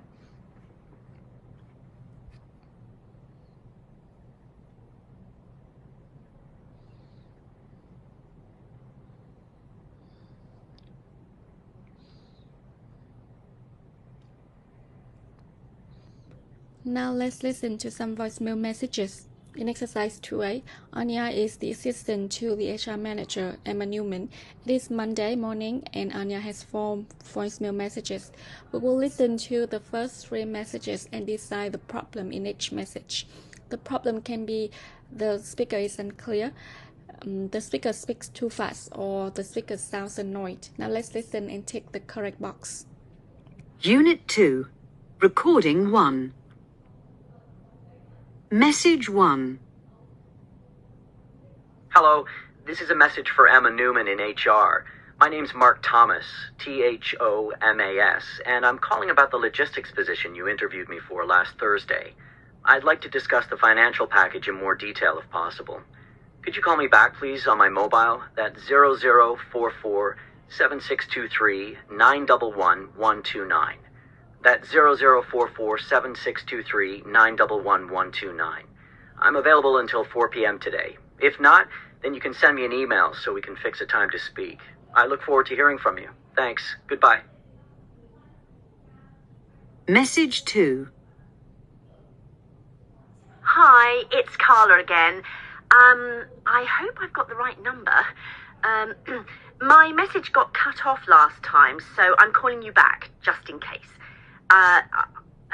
Yeah, I've got wall-to-wall meetings all afternoon, and then I have to leave early, so, I don't really have time to send an email, but the internet was down yesterday. Anyway, I'm super busy, as you can imagine. I wanted to speak to you about the candidates we interviewed last week for the logistics job. What did you think? Not bad. Message 3. Good morning. This is Zhana Petrovna in logistics. Could you ask Emma to call me back? We have a bit of a problem with the references for one of the shortlisted candidates. If she can call me back on extension 4385, it's pretty urgent now, so I'll expect her call by the end of the day. Alright, now let's check the answer together. In the first message, the problem is the caller speaks too fast. In the second message, the problem is the speaker is unclear. And the last one, in the last message, the speaker sounds annoyed. We have just listened to the first 3 voicemail messages and identified the problems with them. Now let's listen to the first message again and complete the information below. Ở đây chúng ta có một note ghi lại các thông tin liên quan về lời nhắn trong lời nhắn thoại số 1. Trước khi chúng ta nghe thì hãy cùng xem qua những chỗ trống này để xác định xem mình cần điền thông tin gì. Về thông tin số 1, for ở đây là tên của người nhận. Caller, thông tin số 2 là tên của người gọi đến, người để lại lời nhắn. Thông tin số 3, reason for call, lý do liên lạc. Ở đây thì chúng ta đã có sẵn 2 từ gợi ý là discuss và position. Như vậy chúng ta sẽ cần nghe để xác định xem là người gọi tới, người để lại lời nhắn muốn thảo luận về vị trí nào. Thông tin số 5, action, hành động mà họ yêu cầu, họ đề nghị người nhận lời nhắn này làm. Tiếp theo, thông tin số 6, tell là số điện thoại của người gọi đến, người để lại lời nhắn.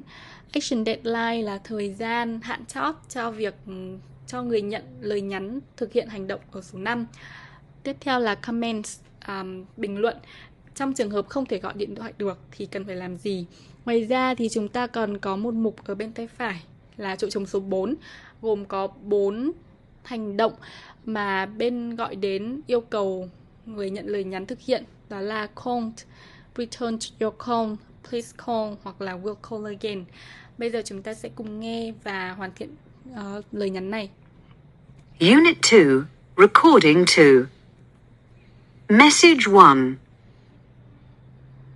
Hello, this is a message for Emma Newman in HR. My name's Mark Thomas, Thomas, and I'm calling about the logistics position you interviewed me for last Thursday. I'd like to discuss the financial package in more detail if possible. Could you call me back, please, on my mobile? That's 0044-7623-911-129. That's 0044-7623-911129. I'm available until 4 p.m. today. If not, then you can send me an email so we can fix a time to speak. I look forward to hearing from you. Thanks. Goodbye. Here are the answers for this exercise. So the first voicemail message is for Emma Newman, and the caller is Mark Thomas. He wants to discuss logistic position, and he has called, and he wants Emma to call him back on his mobile. The telephone number is 0044 7623 911 129. The action deadline is until 4 p.m. today, and in case she cannot call him, please send email. Okay, so like I have introduced from the beginning, we will listen to 4 different voicemail messages, and we have just listened to the first 3. Now let's listen to the last voicemail message. And what I want you to do is to listen and identify the aim or aims of the message. So whether the caller calls for asking for action, asking for information, or asking for a callback. Now let's listen and check and choose an option. Unit 2, Recording 3. Message 4. Good morning. I want to leave a message for Emma Newman. This is Daniela Rossi, ROSSI, returning her call. Emma asked me to contact her to discuss the terms of my new consultant contract. I'm available to talk until 2 p.m. today, but then I'm in meetings all afternoon. In case she doesn't have my mobile number, I'm on 07654 322 187. Otherwise, maybe she can leave a message with my assistant, Elliot Barber. Elliot is on extension 5283. That's 5283. Sorry, can she also resend a copy of my new contract? I can't open the document. I hope to hear from you soon. Many thanks. Okay, so that's the end of the voicemail message number 4. Now let's check the answer. So the caller leave a message for first asking for action, and second asking for a callback. Let's listen to the 4th voicemail message again and take the things the caller did. Before we listen, let's look at this list. The first one, leave a greeting, để lại lời chào. Identify herself, giới thiệu bản thân. State the reason for the call, nêu lý do liên lạc.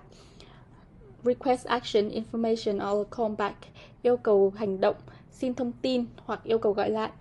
Leave her contact details, để lại thông tin liên lạc. Repeat her contact details, nhắc lại thông tin liên lạc. Offer an alternative communication mode, đề xuất một phương thức liên lạc khác. And the last one, provide a deadline, hẹn thời gian. Now let's listen and take what the caller did in the voicemail message number 4. Unit 2, Recording 3. Message 4. Good morning. I want to leave a message for Emma Newman. This is Daniela Rossi, ROSSI, returning her call. Emma asked me to contact her to discuss the terms of my new consultant contract. I'm available to talk until 2 p.m. today, but then I'm in meetings all afternoon. In case she doesn't have my mobile number, I'm on 07654 322 187. Otherwise, maybe she can leave a message with my assistant, Elliot Barber. Elliot is on extension 5283. That's 5283. Sorry, can she also resend a copy of my new contract? I can't open the document. I hope to hear from you soon. Many thanks. Okay, so now let's check the answer.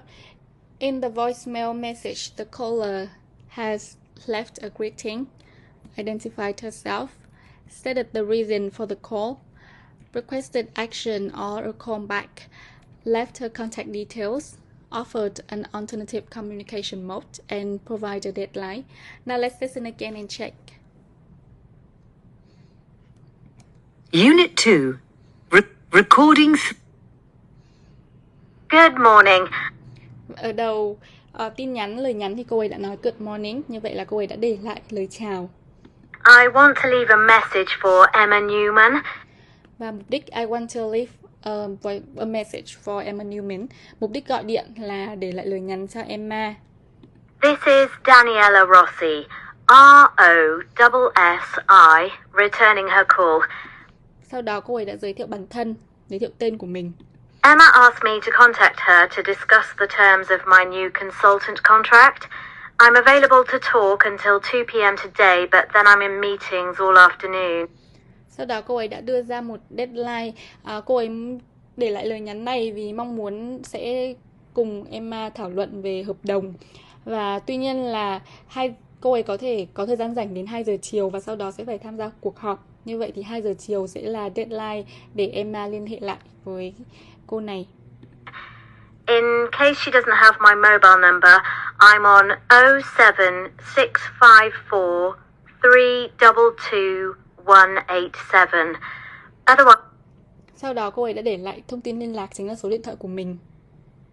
Maybe she can leave a message with my assistant, Elliot Barber. Và nếu không liên lạc được với cô ấy thì Emma có thể để lại lời nhắn cho trợ lý, tức là cô ấy đã đề xuất một phương thức liên lạc thay thế. Elliot is on extension 5283. That's 5283. Sorry, can she also resend a copy of my new contract? I can't open the document. Và cuối cùng thì cô ấy còn đề nghị hành động request action. Cụ thể là cô ấy đã đề nghị Emma sẽ gửi lại bản sao hợp đồng mới cho cô ấy. Như vậy thì trong danh sách này thì chỉ có repeat her contact details, nhắc lại thông tin liên lạc là người phụ nữ này đã không làm. Còn lại thì cô ấy đã làm tất cả những điều còn lại. Now let's have a practice. Please listen to message number 4 again and note down the message. Unit 2. Recording 3. Message 4. Good morning. I want to leave a message for Emma Newman.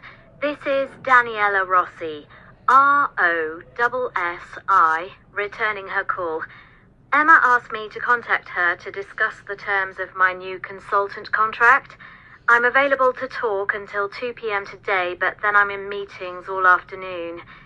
In case she doesn't have my mobile number, I'm on 07654 322 187. Otherwise, maybe she can leave a message with my assistant, Elliot Barber. Elliot is on extension 5283. That's 5283. Sorry, can she also resend a copy of my new contract? I can't open the document. I hope to hear from you soon. Many thanks. Alright, have you finished noting down the message? Now let's look at a sample message. Daniela Rossi, count returns of new contract. Please call back on 07654 322 187 before 2 p.m. today or leave message with Elliot Barber on extension 5283. Also, please present copy of contract. Okay, so now let's move on to the functional language part. We will need to identify the expressions that have been used in message number 4. So to identify herself, to state the reason for the call, to request action, to leave her contact details, to offer an alternative communication mode, to provide a deadline, or to finish the call. What kind of expressions has the woman used? Let's take some time thinking back to the message and fill in this table.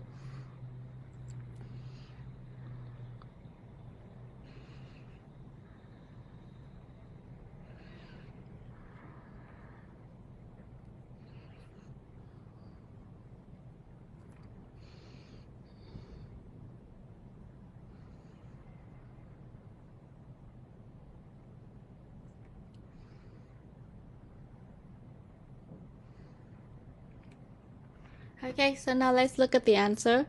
To identify herself, she has said her name, Daniela Rossi, and spell her last name.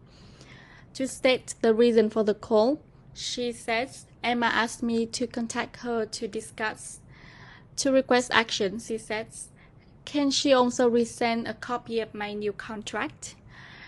To leave her contact details, she says, in case she doesn't have my number, I'm on 07654 322 187. To offer an alternative communication mode, she said maybe she can leave a message with my assistant Elliot. To provide a deadline, she says, I'm available to talk until 2 p.m. today. And the last one, to finish the call, she says, I hope to hear from you soon. In exercise 4A, we have worked with different expressions used in voicemail message 4, and we also see the purposes of the expressions. Now let's have more practice on this matter. Here we have a lot of sentences, and you will have to match the sentences with the purposes. Now let's look at the sentences first. A, please call me back and I go over the issue with you in more detail. B, I think my previous message may have been cut off, so I'm calling again. Trong câu này, cụm từ cut off có nghĩa là bị ngắt, bị cắt. C, it's Tom. I spell that for you. That's T for Tango, H for Hotel, O for Oscar, and M for Mike. D, my number is 0081 for Japan, then 03 9245 6229. That's 0081 03 9245 6229. E, this is a message for Colin Baker. F, could you call me back on my mobile? G, my name's Kaori Akiba from UCI Tokyo. H, I look forward to hearing from you. I, could you get back to me by Monday? J, I'd like to discuss in more detail if possible. K, can you send me an email or a text message so we can fix another time to speak? Now let's look at the categories or the purposes. 1. Identify oneself, giới thiệu bản thân. 2. State the reason for the call, nêu lý do liên lạc. 3. Request action, đề nghị hành động. 4. Leave contact details, để lại thông tin liên lạc. 5. Offer an alternative communication mode, để lại đề xuất phương thức liên lạc thay thế. 6. Provide a deadline, hẹn thời gian. And 7. Finish the call, kết thúc cuộc gọi. Now let's match the sentences from A to K with the categories from 1 to 7.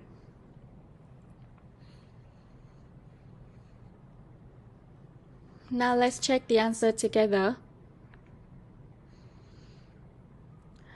Number 1, identify oneself. We have G, my name's Kaori Akiba from UCI Tokyo.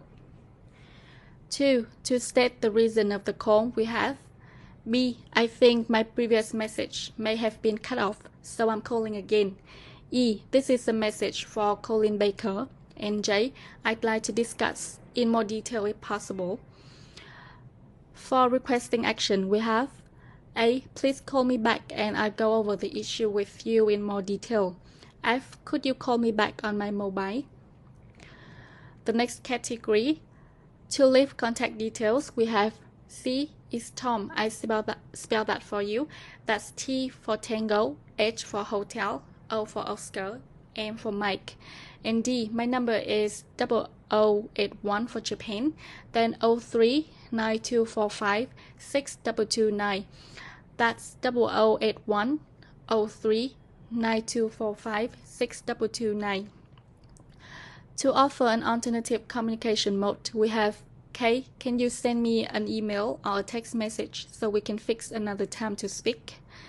To provide a deadline, we have I, could you get back to me by Monday? And the last one, to finish the call, we have I look forward to hearing from you, which is option H.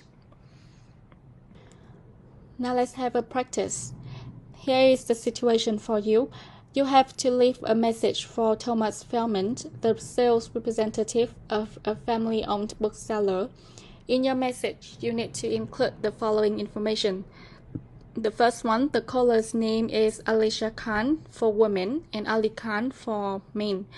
The phone number is 0033 645 77 9210.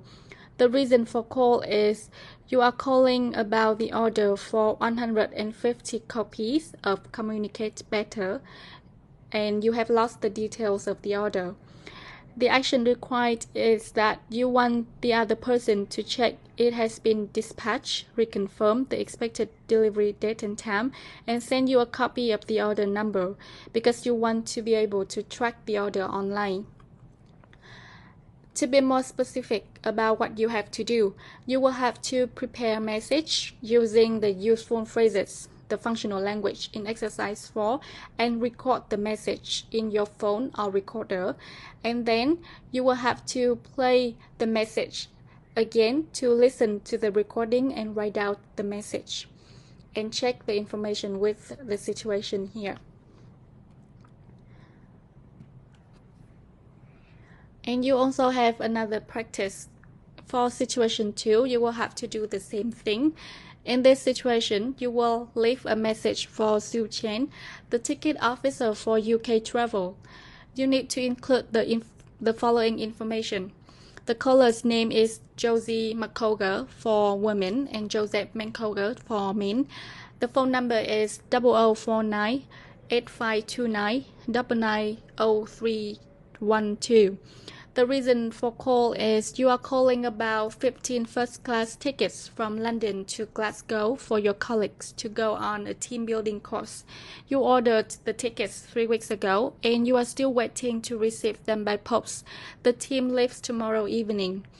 The action required here is that you want the supervisor to come back by 10 a.m. tomorrow with an explanation and or to provide a suitable solution.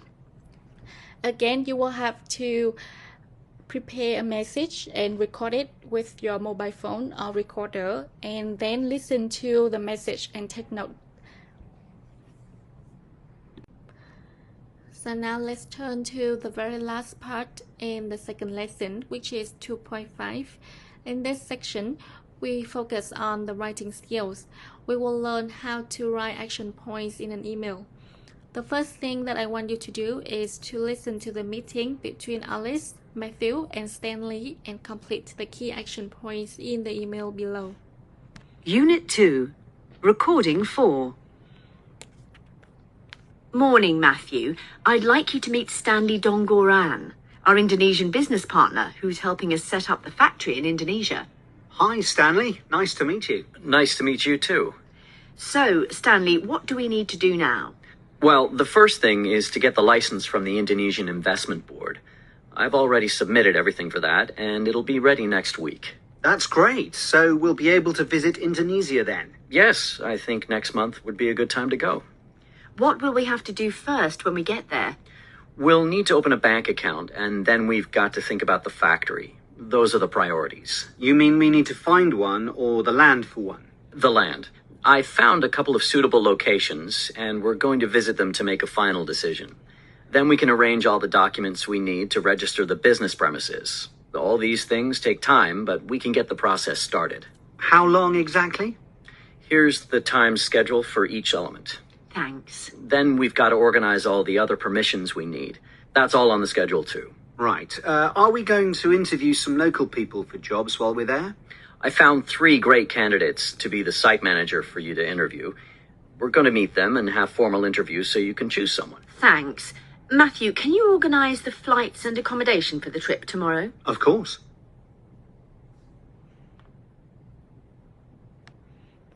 So now let's check the answer together. Number 1 is Investment Board.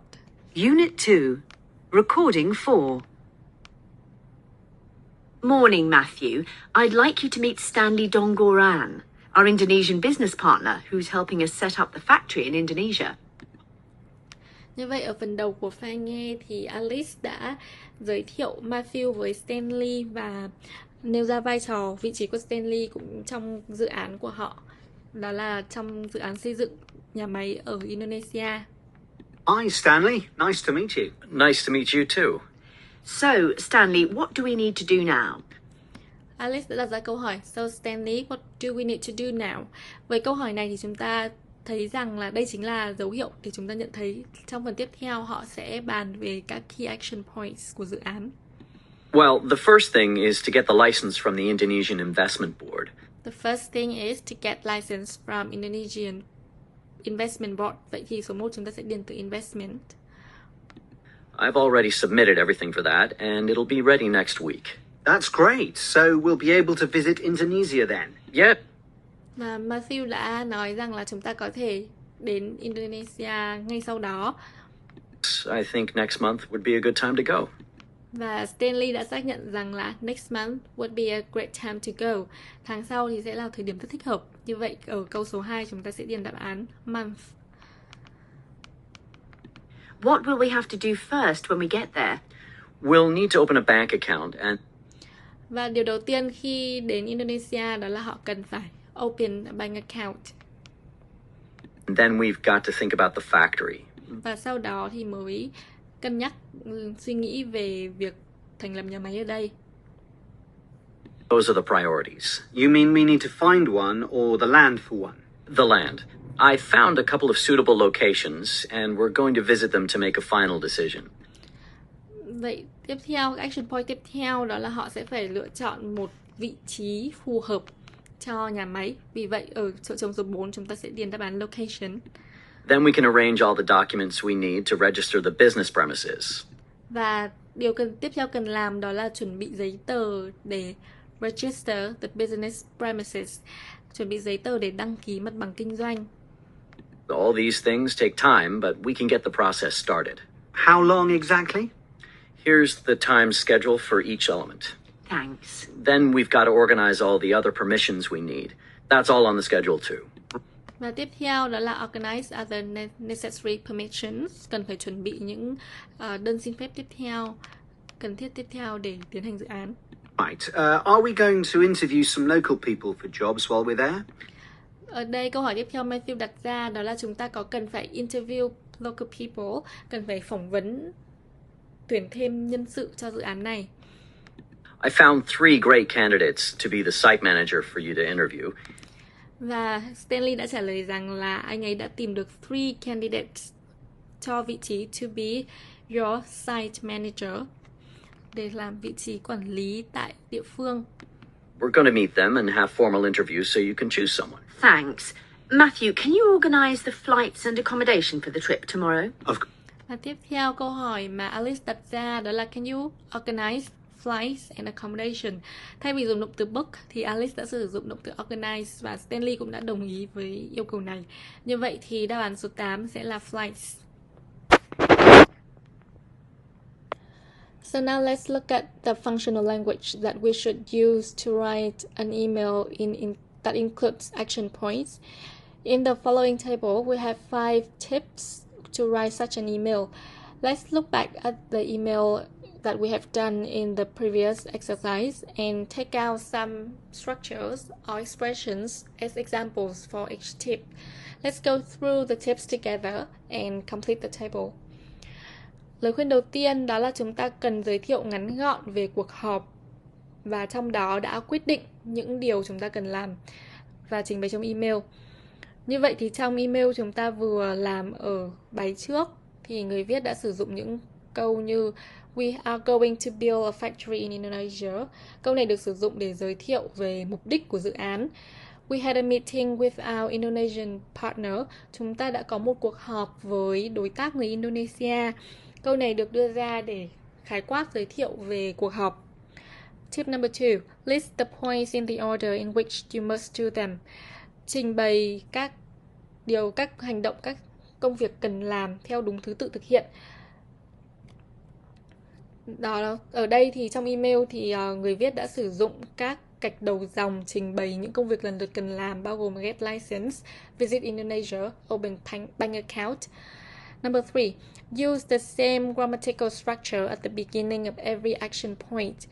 Ở đầu các hành động cần làm, các công việc cần làm thì chúng ta phải sử dụng các cấu trúc giống như nhau.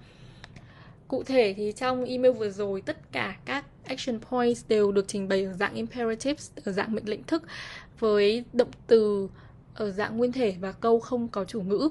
Ví dụ như get, visit, open, choose, register, organize, interview or book. Tip number 4. Add the name of the person who is going to do the task if possible. Lời khuyên thứ tư đó là chúng ta cần ghi rõ tên của người thực hiện những hành động cụ thể nếu được. Vậy thì như ở trong đoạn chúng ta vừa nghe thì người thực hiện tất cả những hành động này đều là Matthew. Do vậy thì trong email họ không ghi rõ ở từng dòng ai sẽ là người thực hiện mà chỉ ghi chung một lần. And the last one, put the date you want the task finished if possible. Cuối cùng là chúng ta cần phải ghi rõ thời gian chúng ta mong muốn công việc được hoàn thành, hay là cách khác chính là hạn chót để hoàn thành những công việc này. Và cụ thể trong email thì tất cả những công việc ở trong email thì đã nêu rõ thời gian, đó chính là by tomorrow. Okay, so now let's have a practice. In this exercise, you need to listen to a meeting and put the action points below in the order that they are going to do them. And you will cross out any action points that are not mentioned. So now let's listen. Unit 2. Recording 5. We need to discuss how we're going to keep everyone informed about the potential takeover of the company by BINES plc. Firstly, I think we should send a letter to all employees about the situation, guaranteeing that no jobs will be lost if BINES takes over. Why don't you meet the staff and explain it face to face first? I think they'd appreciate that. Yes, but not yet. Email all staff inviting them to a meeting on Friday 15th in the staff room. I'll tell them then. I'll email them straight after this meeting. We can send them a letter with all the details after we've told them face to face. Okay, good idea. And what about our customers? We don't want them to hear about this from the newspapers. Shouldn't we let them know that it's business as usual? Yes, I agree. We can do that after we've signed the contract on Wednesday 20th. How do you think they'll respond? I think they'll be concerned about quality. BINES are not known for their quality and customer service as we are. They'll still get the best customer service we've always offered, and we'll make sure the quality doesn't suffer. BINES don't want us to lose that. Do you think it would be better to speak to our biggest customers individually? I think that'd be a good idea, actually, before we announce it to the world. Exactly. So we won't send out a press release until we've spoken to our biggest customers then. Exactly. Okay, so that's the end of the listening. Now let's check the answer together. Okay, the first action point mentioned is email inviting staff to meeting. Let's listen again and check the answers. Unit 2. Everyone informed about the potential takeover of the company by BINES plc. Người đàn ông đã xác định ngay điều đầu tiên cần làm, đó là keep everyone informed, cần phải thông báo cho tất cả mọi người về phi vụ thu mua. Firstly, I think we should send a letter to all employees about the situation. Người đàn ông cho rằng là nên thông báo cho mọi người thông qua cách thức đó là gửi thư. Guaranteeing that no jobs will be lost if BINES takes over. Why don't you meet the staff and explain it face to face first? Nhưng người phụ nữ thì lại cho rằng là họ nên gặp mặt nhân viên trực tiếp. I think they'd appreciate that. Yes, but not yet. Email all staff inviting them to a meeting on Friday 15th in the staff room. Như vậy thì người đàn ông cũng đồng ý rằng là nên họp trực tiếp với nhân viên. Tuy nhiên thì việc họp này chưa phải là hành động đầu tiên, mà trước đó họ cần phải gửi email để mời nhân viên tham gia vào cuộc họp này. Vì thế action point đầu tiên sẽ là email inviting staff to meeting, và action point Unit 2. Recording. Và action point thứ hai sẽ là meeting with all staff. But not yet. Email. We can send them a letter with all the details after we've told them face to face. Và sau khi after meeting them face to face, sau khi gặp mặt trực tiếp thì họ sẽ send letter to employees explaining situation, gửi thư cho nhân viên để giải thích chi tiết về tình hình. Okay, good idea. And what about our customers? What about our customer? Vậy thì về khách hàng thì sao? Như vậy thì các action point tiếp theo sẽ là về khách hàng. Chúng ta sẽ cùng check xem action point số 4 có phải là contact with individual customers không nhé. We don't want them to hear about this from the newspapers. Shouldn't we let them know that it's business as usual? Yes, I agree. We can do that after we've signed the contract on Wednesday 20th. How do you think they'll respond?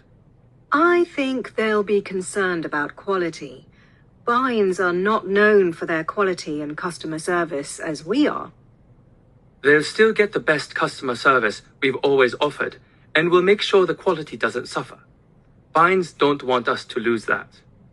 Do you think it would be better to speak to our biggest customers individually?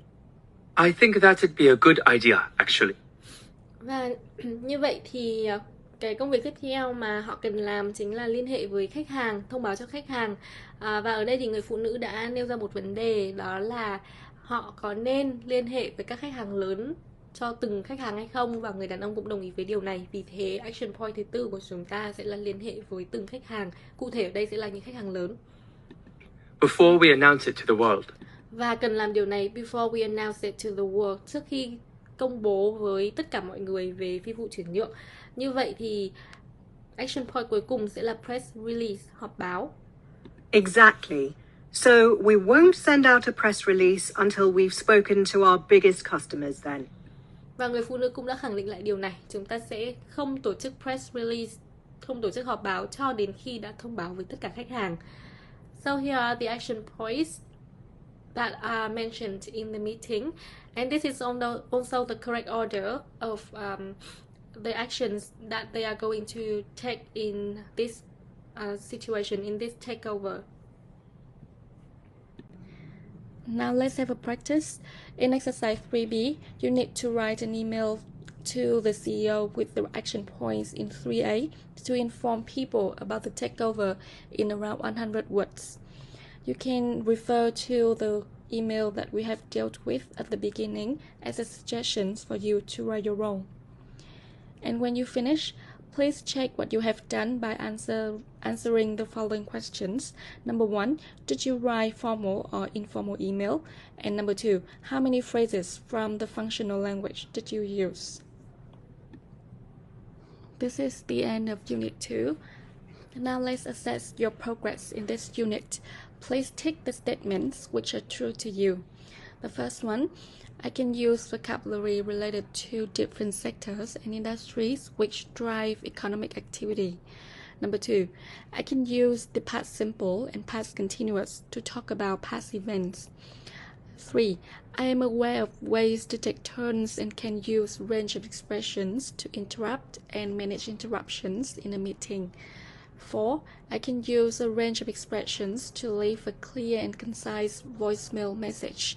And 5, I can write an email containing action points from a meeting. Here are some vocabulary that you need to memorize after Unit 2.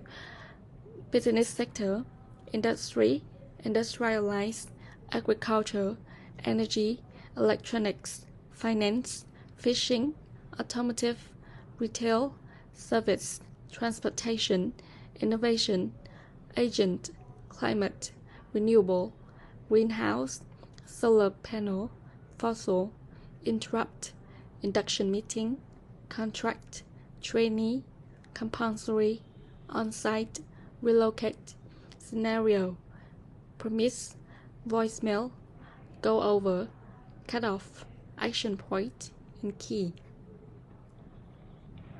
This is the end of Unit 2. Thank you for your attention.